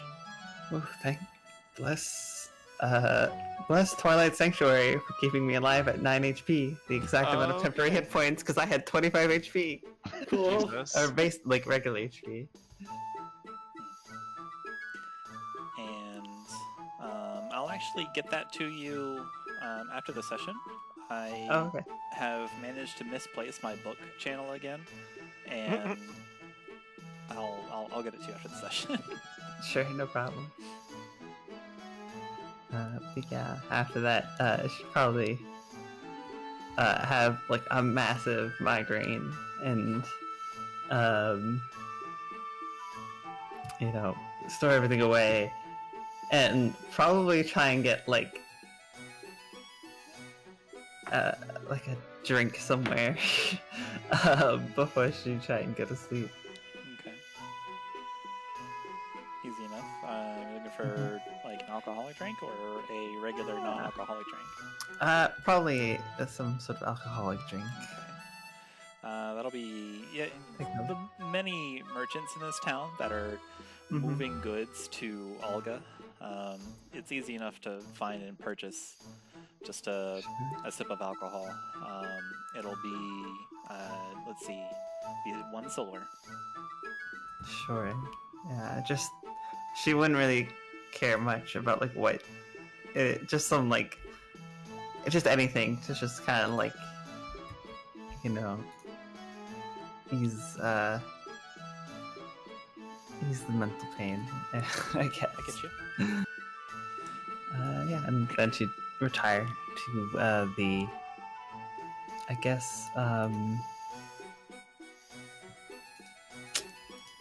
there's like a specific term for this, like the general communal sleeping area, right? Like lodging. Yeah. Hostel, is it? Yeah, hostel. Or hostel. Hostel. The place. Yeah, hostel is correct. It's pretty much just like a tavern that's been, or like some kind of mess hall, or some kind of like cafeteria that's been broken down and converted into a sleeping quarters because the inn's destroyed. A hostel is a form of low-cost, short-term, shared sociable lodging, where guests can usually a bunk bed in a dormitory. That's it. All right. Cool.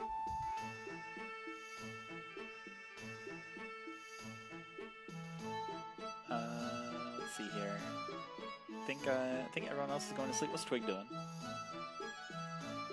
Twig was following Xalia to go to sleep early as well. All right. In that case, the night creeps on, and the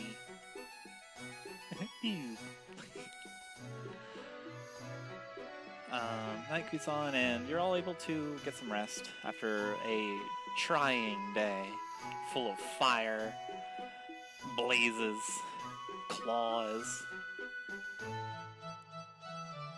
rocks. Perhaps not as long a day as the mining incident, but it was certainly a trying day. Yeah.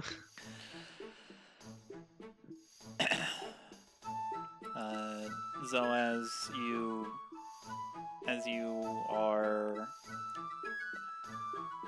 batting down, you're laying down, you're resting, trying to get in your head the next leg of your journey. You know that the next city over will be the first city of the nation of Durlusk. It is called Lampshade. It's a proper city, and that's where your destination is. It's maybe like a day and a half away, 20-some, 30-some miles away. As you're planning out your destination and preparing for any contingencies, like if something should happen to the path, or if you get attacked, that kind of thing, or worst case scenario, if an earthquake happens while you're traveling. You hear a little kind of ahem behind you, and you hear the voice of Doz. And he tries to get your attention. Zoaz. Zoaz will start a bit and then sort of sit up in his bed and turn to face Doza. Do you have time for me? Yes, of course. It is no problem. Just 10 minutes. What is the matter? Just 10 minutes. I won't take up too much of your busy day. Congratulations once again on defeating that griffin. When they first touched down and through the sandstorm, I saw that it was a griffin in there, but couldn't do anything. It was too powerful. But you have shown yourself to also be extremely powerful. Your reputation is true. My reputation? Well,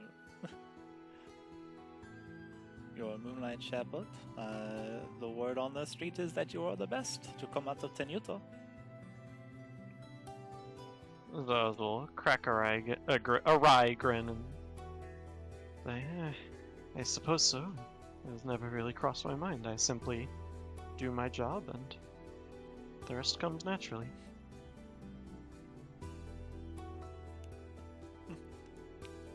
We're sorry. She tell me a praise of you as well.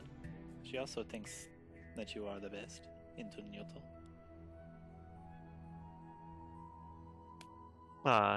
The grin will rapidly fall off of his face. And Zoaz will say, indeed. I lost a lot of my contingent that day.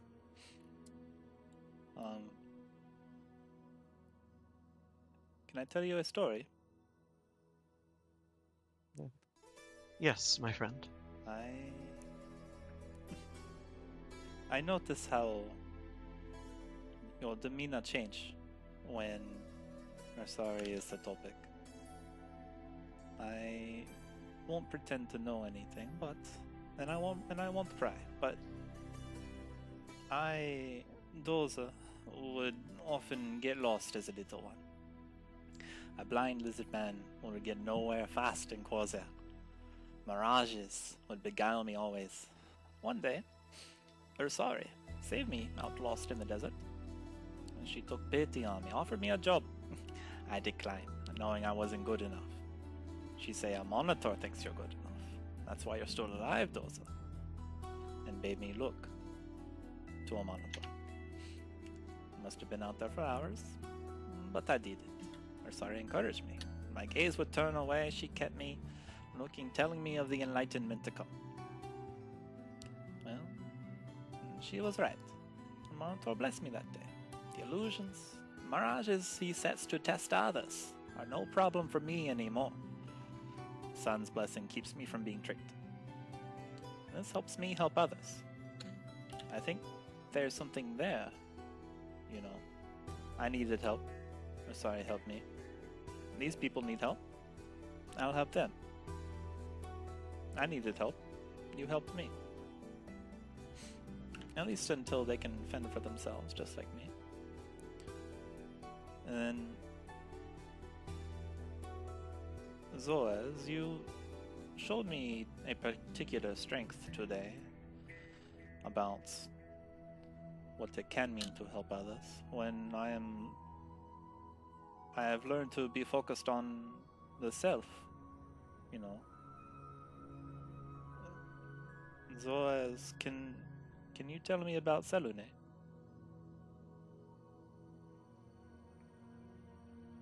Zoaz will kind of, for a moment, he begins to speak, and then he stops for a moment, and he sort of looks down, collects himself, and looks back up.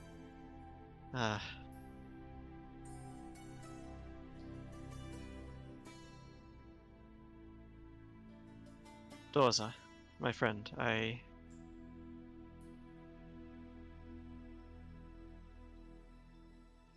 the Zenith Knights, they have been a force of good for as long as they have been a force at work within Khorzaire, and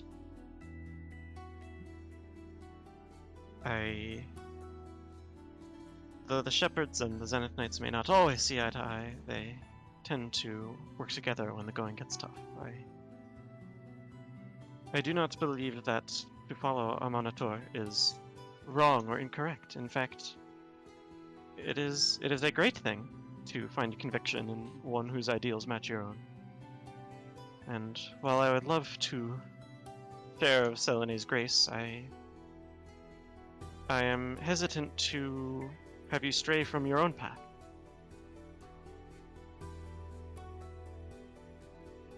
My troubles with Isari are personal, yes, but I should not let them interfere with, or I should not let that color my interactions with the Zenith Knights. I am sorry.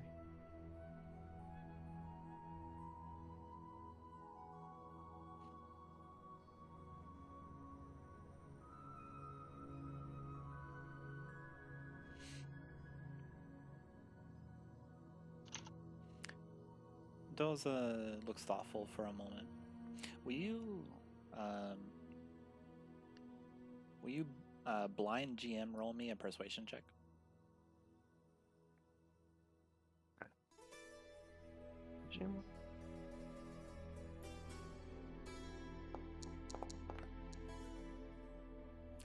Okay, thank you.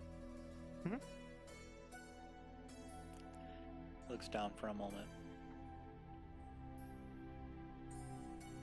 Looks at you.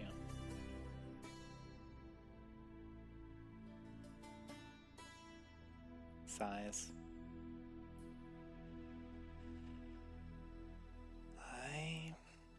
I understand what you say, Zoaz.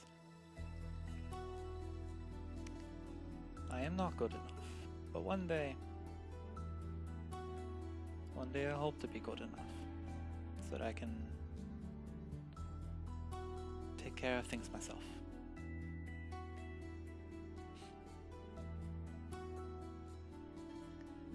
And Dusty, scaled, Lizardman gets up, looks around.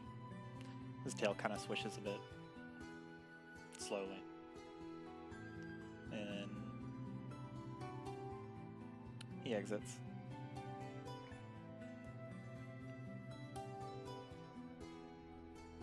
Doza will watch the door where Doza left from for maybe a minute, 30 seconds to a minute, and then we'll sort of turn over away from it and turn in for the night. Okay. Everyone can have the benefits of a long rest. Woohoo! Hooray! Okay, but do I actually get up before Doza? Because she is petty enough. She's gonna do it.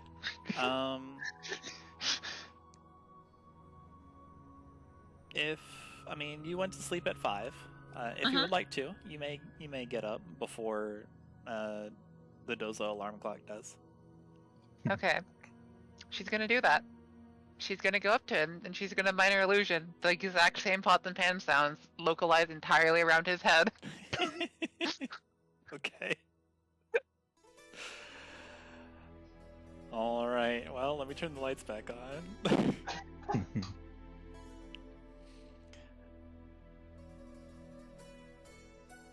So you go and find Doza, and bong bong bong bong bong. Doza wakes up with a start. He just bolts upright, sitting. He sees Xalia standing there, and what does Xalia currently stand or look like? He's kind of in her default form at the moment, you know, mostly human until you look a bit too close and then, you know. Okay. She, however, is gonna have a split shit-eating grin. Okay. Doza looks up at you, and then he just kind of like blinks a bit, and then there's like immediate recognition on his face. Oh, okay. Oh. Thank you. I was just getting up, I think. You can see him kind of like shaking and looking for his stuff.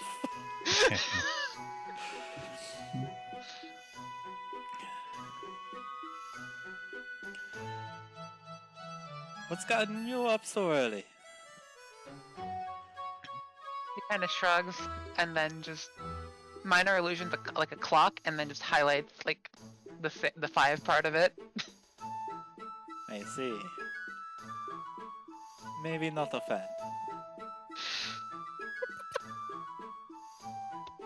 Well, He'll scuttle off into the darkness. actually, right, like as you turn around and begin to move, he'll hold up a call. Actually, Huh? you did this to me because I did this to you. What He'll if? nod. What if we do the next alarm clock together?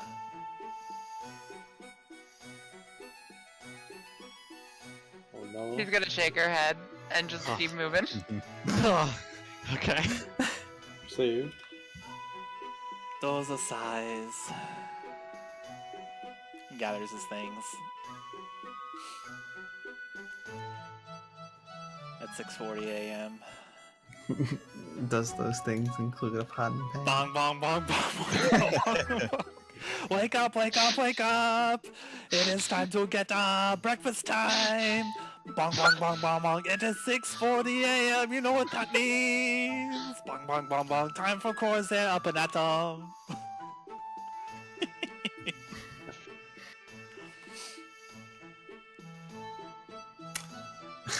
How much time does ritual casting add to a spell? 10 minutes.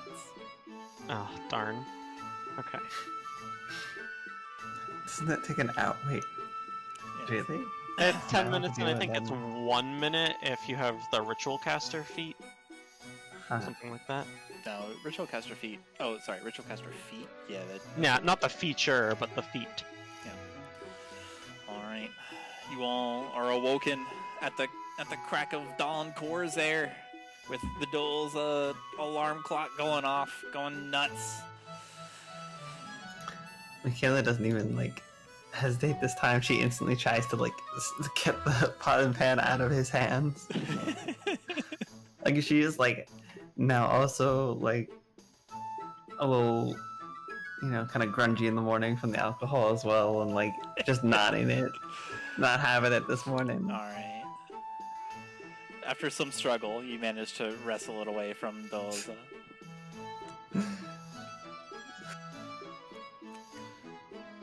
And she's gonna just like lie back down, but can't go back to sleep. Zoaz, lying flat on his back in bed, staring straight up at the ceiling, eyes wide open.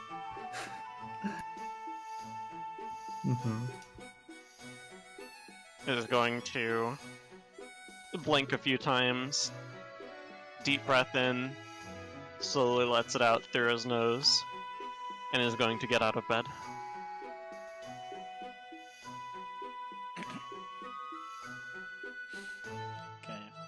get up, you see Korikon roll around. He's got his raptor. He's loading up his parcel. Gives you a nod. Zoaz. Good morning. Good morning, Korikon. I trust you rested well? I think I might get used to waking up this early. I'm sorry.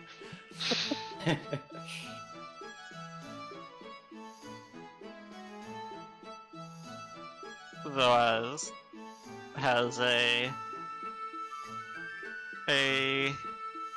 what is the, how do I describe this look? It's like he understands, but he doesn't agree. He's like, well, all the power to you, my friend. Are we leaving soon then? Is there any reason to dally still here in Aurora? Would you like to go save Firefinger again? Zoaz sort of scratches his head and says, no, I don't believe it will need saving again. There's more wanderers there now. We should get going. I will check with the others to see if they are ready. You see him clack his mandibles together and he kind of chuckles. Alright, I'll be ready.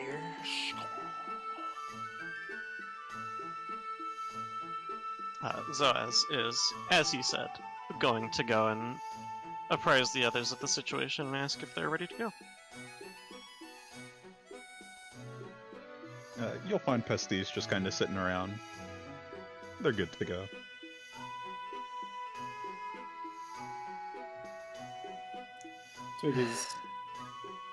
Twig is all set to go as well. He's trying to mend some of his robes with little success.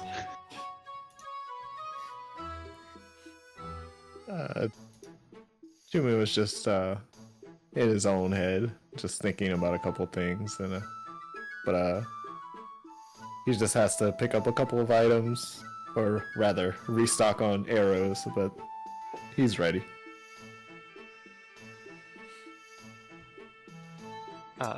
Careful to avoid the swinging of Xalia's sooty sword, Welling Zoaz- on anymore. Zoaz will approach and ask if she is ready to go. Come on, she's awake. Okay. Then, as soon as Chuman is done with his shopping, I suppose it's time to set out. Yeah, we can just do like a quick one. Doesn't have to actually. Doesn't be have to done. be like roleplayed or anything. Yeah. If you need something, just grab it from the compendium and buy it. And by buy it, I mean deduct a gold. Unless you want to roleplay it, I'm happy to. It is up to you, Rai. Oh, I'm good for that one. Alright. I have others. Alright. So you all saddle up, get your raptors set up, saddled, scales brushed, ready to go. You got Korikon. You see him kind of like rubbing some water on his shell and chitin. It is important for crabs to stay moist, moisturized. And I think Zoaz would also assure Xalia, because he did promise to take her. What was the town that the person she was interested in went to? The one that was out of the way? Samasa. Samasa. He did promise to take her to Samasa. In that case, he will assure her that once we've gotten Korikon to his destination, that will be their next goal. Alright, film on. Okay.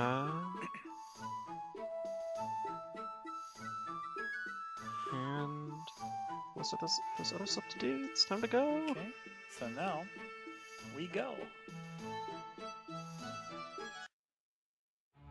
So you all head up on your raptors. East is the direction that you head, along the sun's path. East towards adventure, east towards Olga. East is the destination that Korrikan goes. And Zoaz. Guiding from the moon, or guidance from the Moonlight Shepherd, Zoaz ahead. And with adventurers in tow, -1 raptor. -1 raptor. And having restored Firefinger to its previous glory, there's definitely not a flame skull that will just continuously rejuvenate. Can't just say that. Zoaz doesn't know about flame skulls. He's never seen one before. Alright. Neither has anybody else. Uh-huh. Zalia's seen a flame skull. Xalia has.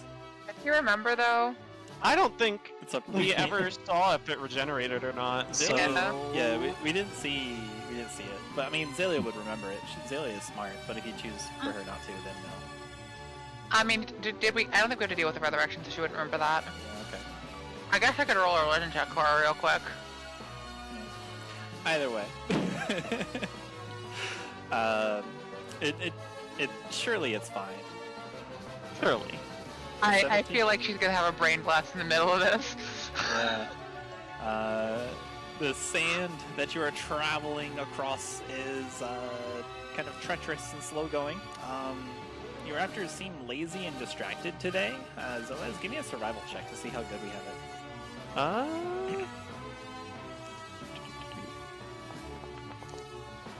Not bad. Alright. Pretty good, in fact. Yeah. That's pretty good. Alright. So, your raptors kind of like start wandering off of the path, but you snap the reins and bring it back to reality. There's another one kind of unfocused that's staring at something as you round a bend of rock. And then keeping the raptors together and maintaining your travel on the sun's path, the sand glimmers like brass in the oppressive sun. The path is shrouded here as floating cliffs cascade endless sand onto your path. But Zoaz, being the excellent travel guide that you are, you're able to discern where it's covering, and like the sand is pouring down and it's transforming the land into dunes, monumental sand dunes that tower like mountains, like tidal waves, winding for miles around this arid landscape. But able to kind of put a finger to the air and make sure that you're traveling in the correct direction, and also you're not like spiraling around in endless circles. You scale up a side of a dune that's rather steep, and as you scale it, you look around and you can reorient yourself towards Lampshade, the city up ahead, the first city of Durlusk that is smartly built upon the sun's path, where it passes right up against it. And the sides of the dune are steep. And as you scale it, you can reorient yourself, is what I'm trying to say, towards Lampshade. Lampshade, the Open Book, is the name of the town. Wait, where'd Korrikan go? He fell. Oh no! He fell off He's his dead. He fell off his Sorry, raptor. Tom. His horse. He went ahead. There you go. He fell off his dog. He fell off his dog. There you go. Alright, fixed. Problem solved. Problem solved. Okay. Get everybody arranged in some dune-like sand here. There you go. Alright. Sorry about that. So, you're heading towards Lampshade, the Open Book.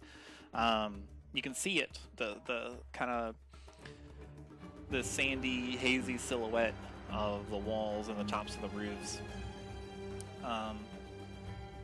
look around, and then deciding how to get down from the sand dune that you're on. There in the distance, at the base of the dune, it appears you've been spotted. Waving arms over their heads are 3 humanoids, and you can hear like faint voices being carried up to you on the wind, asking for help. Near them are several others sitting on the sand.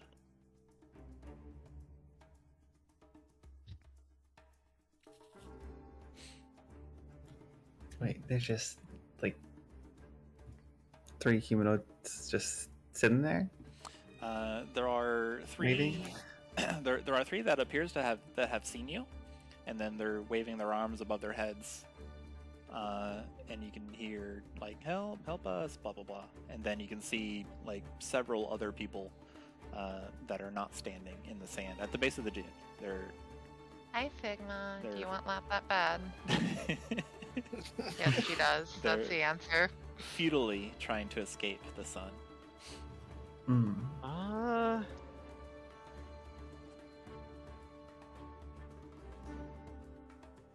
Zoaz is going to look at the group, and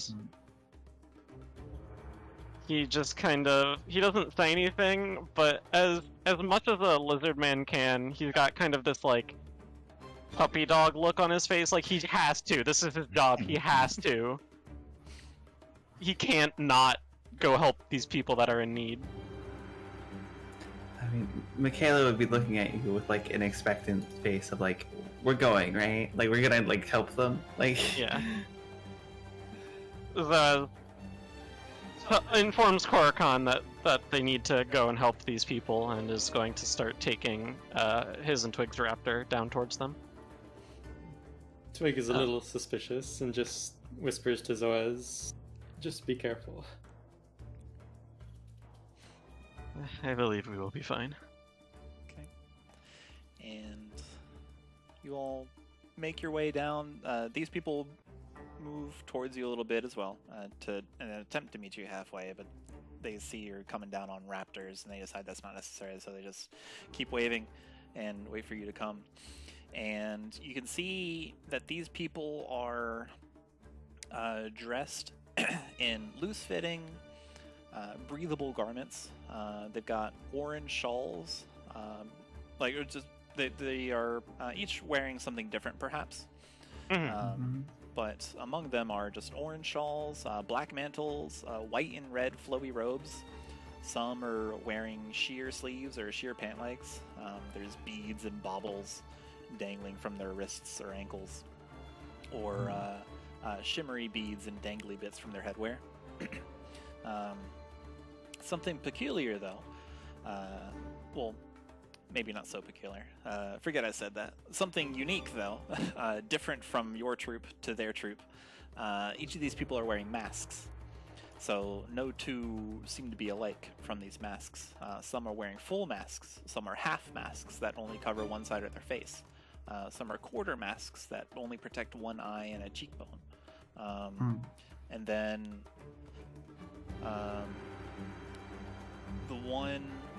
there's 3 people closest to you, and I'll reveal them now. The one before you seems most ornate, like there's cloth that's wrapped around their head, that's made up of greens and reds folded over and under themselves, with round gold beads sewn in or dangling from it.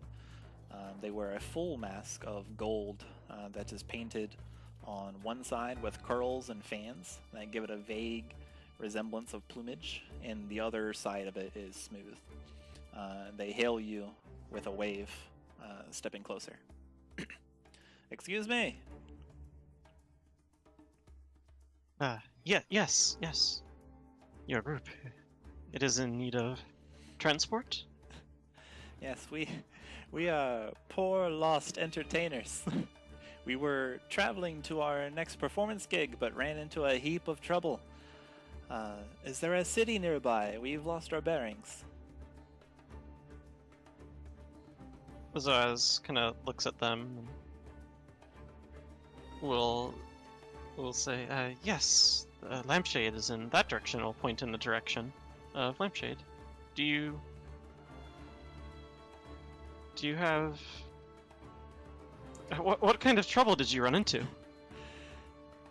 As a shepherd, it would be very helpful to know. This masked person gestures back, turns slightly, gestures back to the other people that are resting, sitting down. A sudden sandstorm raged and plucked our raptors from us, and there must have been something in it too, because one was slain with claw gashes. We had to put it down again after Wanderlust took hold in it.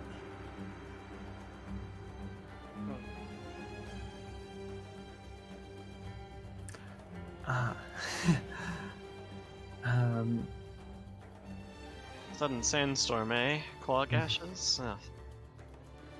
Well, not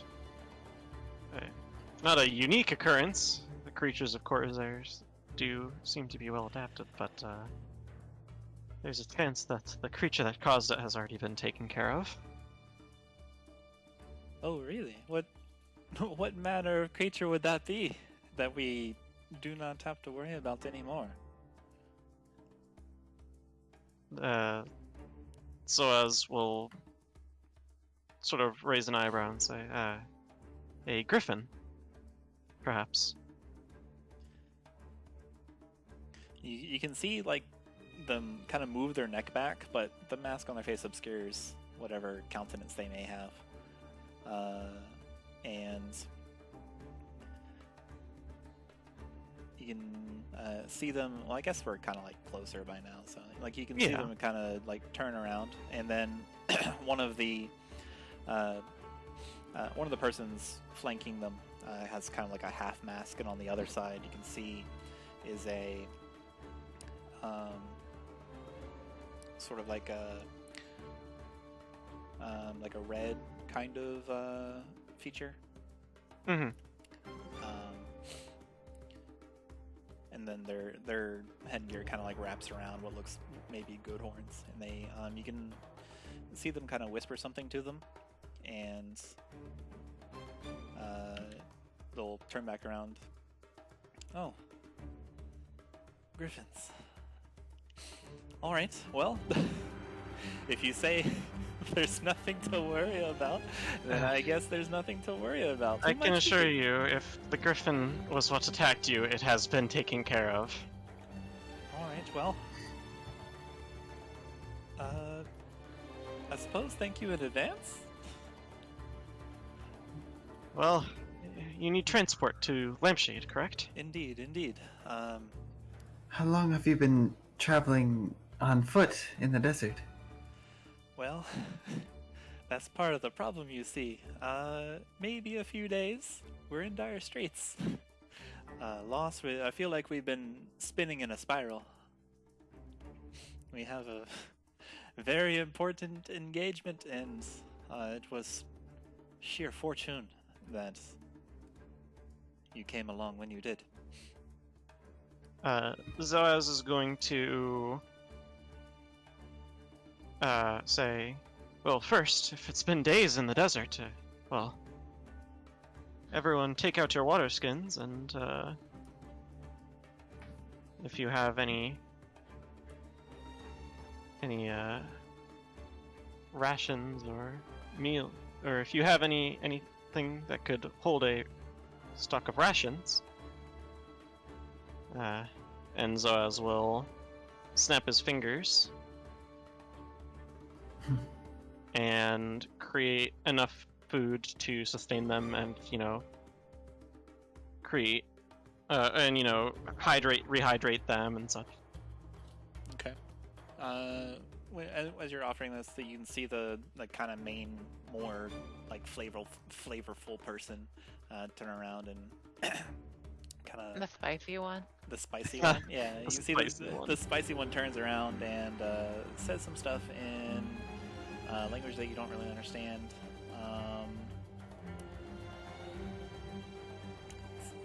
They just say, okay, what's up with that? And everyone just kind of like, there's a pause, and then they all get up and bring out their water skins and such. And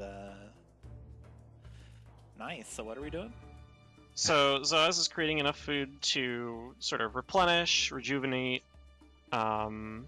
Within their water skins, he's creating the water, and he mentioned that if they had like plates or something to store rations in to get it out as well, and he'll be creating as much food as he can within those and on those.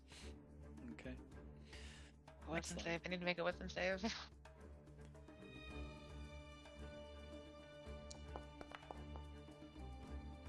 Oh no. Oh fuck. Xalia. What does that mean? Huh? What does that mean? Only Xalia knows.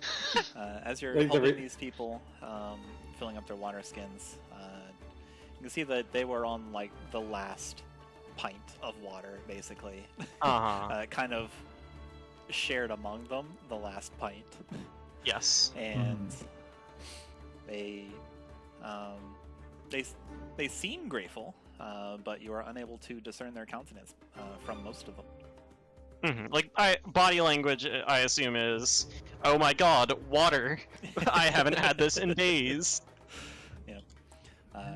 So they're very thankful, and Why are you acting like your life is ending? 'Cause I'm sitting and here. Xalia, minor illusion, some food and water, huh? Huh? okay. You know, before Zoaz gets to them. All right. Well, one of the like the half-masked people kind of like grasps towards the illusionary food, and then kind of like wipes the sweat from their brow and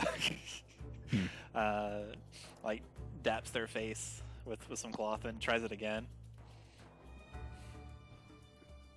Makayla, maybe noticing this happening, would kind of snap to Xalia and say, "Now is not the time for these kind of tricks."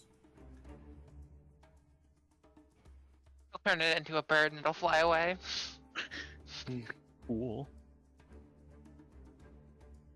Very fun. Listen, they're the reason I said, oh no, but if I'm not acting on whatever stupid idea I have, I'm not playing Xalia. No, Me as a good. player, I'm totally okay with it. Keep going.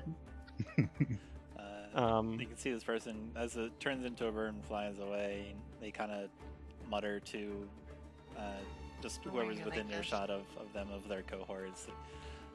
Again, yeah. So Joya is. You can see the head tilt, kind of watch it fly, and then it disappears out of the barrier that minor illusion turns into, or like the barrier that minor illusion can occur in, rather. Zoaz will. How many people are there? Take a quick count. There are 7.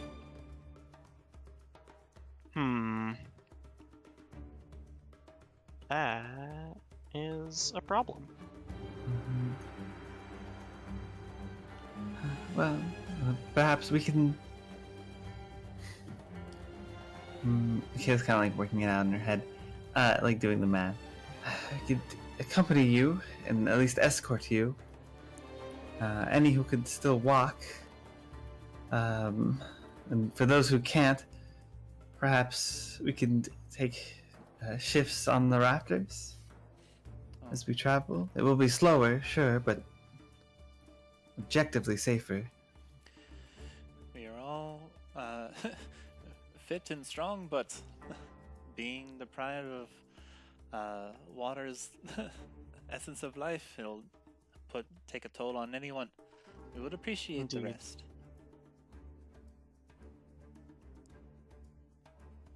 Zoaz You said closes his eyes, shades. With one hand, he shades his eyes from the sun, and the other, he just sort of like rubs between his eyes. And he stops, straightens his back, and says, "Very well. We will escort your group to Lampshade." Well, we acknowledge that these are your beasts of burden. They no need to carry the burden of some fools you found in the desert. We can walk. The rejuvenating life force of this water and this food, very helpful. But if you please, safety in numbers, you know. We would like to accompany you. Indeed, that was the plan. Escort you to Lampshade. And, well, I'm not sure if we'll be able to get there in time for your engagement, but my group and I certainly have no time limit. And I assure you, as long as you're with me, no harm will come to you. Well, we certainly appreciate you. Definitely. Well, it's only been a few days. I think our engagement has not reached the time limit yet. So, thank you once again. You are? My name is Zoaz. Zoaz Ituusk of the Moonlit Shepherds. What fortune! Moonlight Shepherd. This person's still shrouded in mask. You can't see their countenance, so you can't see if any smiles are going on or anything else. But they move up to your raptor. They hold up a hand as if to shake. Zoaz, before shaking, will say, "And who, pray tell, are you?" Huh. I like the name Ur these days. Zoaz raises an eyebrow. I apologize. One more time? You may call me Ur. Urer. I see.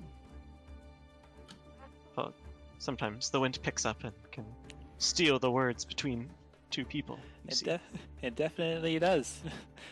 Spend long enough here in Khorzaire, and it's just part of part of the party. Indeed. And what group? What is your?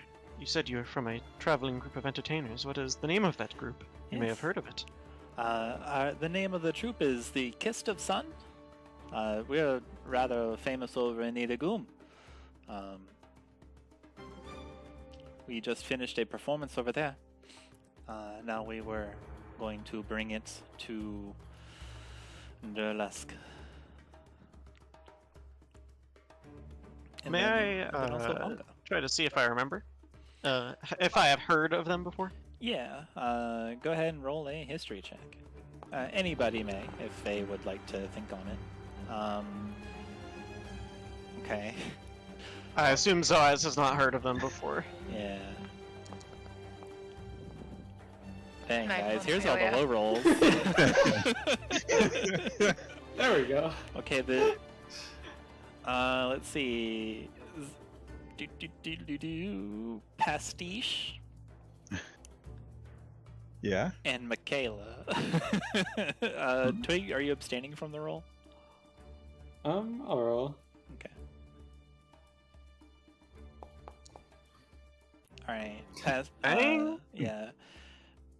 Pastiche, Makayla, and Twig. You have heard of this troupe. They do performances. They're mainly in Ituusk, and they had an engagement to perform in Tenuto, but that has since been nixed since a few years. Not sure why. But they are renowned. They are a group of entertainers. They typically put on just a few plays. It's always different each time, but it's always a good time.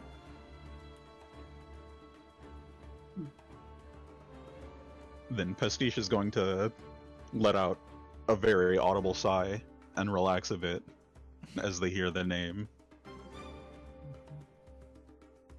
Zoaz quickly looks back, spots past the tension going out of Pastiche, and will reach down and shake hands with Ulir.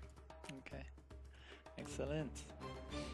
Zoaz, a Moonlight Shepherd. And your friends, who's are come?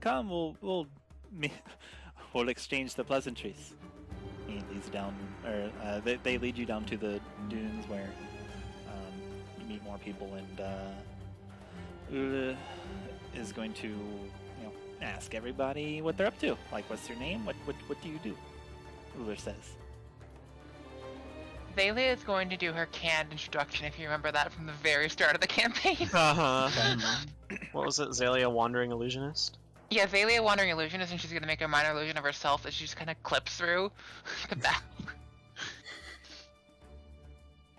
There's polite applause from 6 of the members. Uller just watches behind the mask and nods.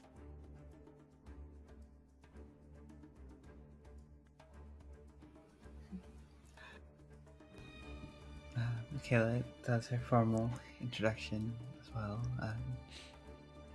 Makayla of the Wake. I've heard many great things from my fellow tribesmen about you. Hear the younger ones often speak very highly of your plays. I have not gone for one myself, though. But I hear they're very entertaining. She kind of trails off. You can hear Ula say, who you'll notice has been doing most of the talking. You'll hear Ula say, yes, the children, their cries bring music to my ears.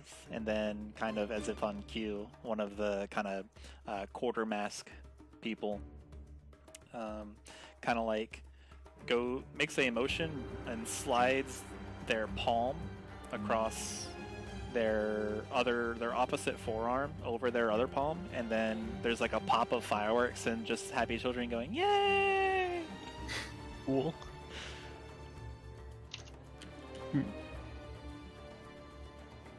Your own illusionist? You can hear a feminine voice behind another full mask. Yeah, everyone here needs to have some form of ability like that. It enhances the experience, you know. And you can see this person kind of extend their index finger and pinky finger and just kind of like trace like a little circle that kind of like a little twisty circle. Like it starts with the index finger and then completes with the pinky finger. And around Xalia are going to be just like a couple doves that kind of flap in, flap out.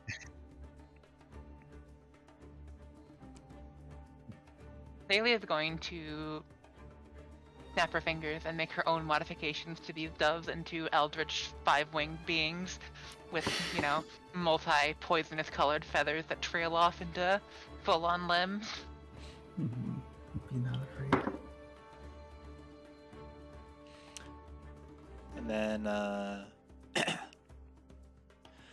let's see, there's going to be an illusion off, apparently. Huh?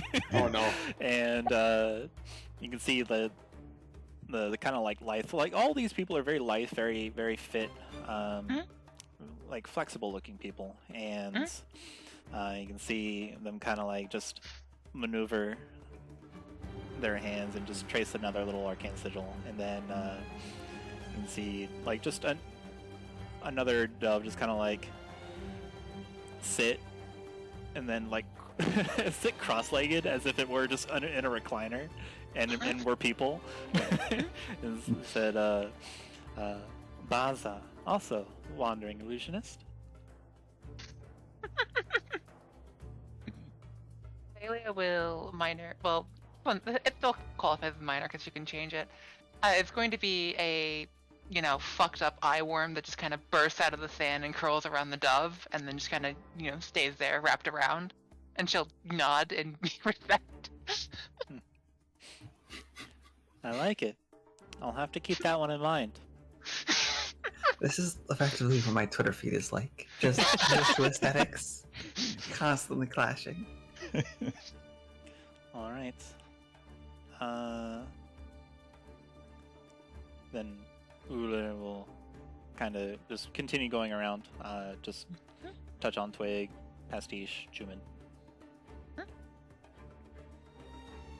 As Pastiche introduces themselves, they'll kind of brandish their brush and say, "The name's Pastiche. I'm an artist, something of an entertainer myself." Ah, there's entertainment in everything, including artistic expression. I know of you. Ah, how so? I have seen. I venture into many an auditorium. I see your work here and there.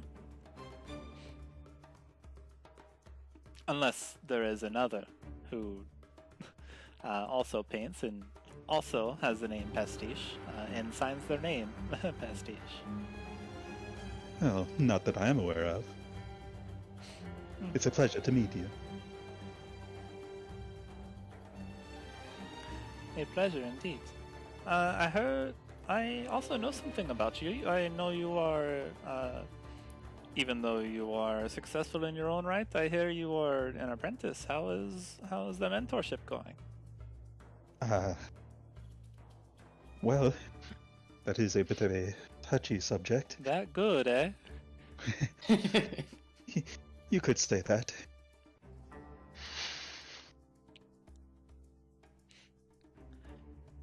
Behind the mask, you can see no change in their countenance, but they do move on. You begoggled one. How do you do? Chuman forgets that he doesn't have actually goggles anymore after Firefinger, but speaks up. Ah, yes. The name's Chuman.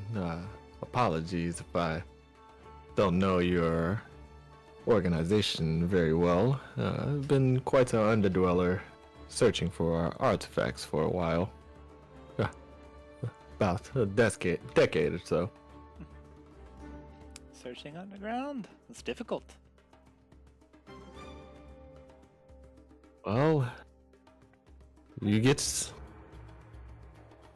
many experiences underground. It's quite a worthy endeavor, at least.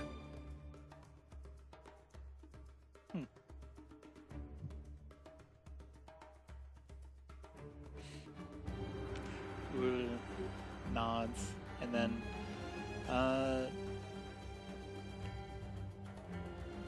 walks past Twig. Goes to Korikon. You are a merchant? Is this whole entourage guiding you, or does everyone each have their own thing?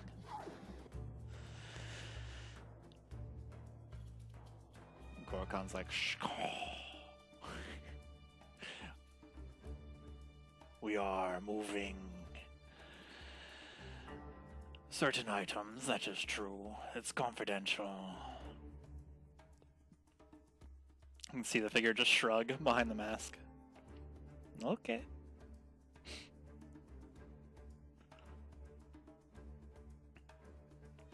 Well, me. I am Ur. This here is Baza, Khorzaire, Nadeth, Jongzo, Yulieth, and Komcho. I'll write down the names for you later. It would be appreciated. It is a pleasure to meet you all. If only we could have met under better circumstances. Yes, you could be attending my my show. If I ever find myself in the neighborhood without a job to do, I assure you I will do my best to visit. Well, you mentioned it was Lampshade right here. I assume you guys are walking and talking by now. Yeah. You mentioned it was Lampshade. Well, as it happens, that's actually where we were going to next, you see. We got swirled up in the sandstorm before we were going to come at it approaching from the south. And then we've just been wandering in circles over these blasted dunes. So you've actually been quite more help to us than you know. Zoaz shrugs and says, well, It is the job of a shepherd. Excellent. I'm grateful Nice. to my allies for allowing me to take such detours. It is, in theory, we could have arrived at our destination quite a long time ago, but, you see, I cannot help but stick my nose into that which I find. If there are people in need of help, it is one's duty to try and help them as best they can. At least what I believe. A fine creed. Well, I guess I owe it to not only you, but to your allies who are willing to take detours. Excellent. Zoaz chuckles and says, yes, they are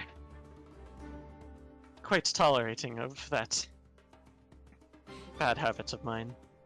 Though I suppose to you it is certainly not a bad habit. No, this is quite fortunate. Look, Lampshade approaches.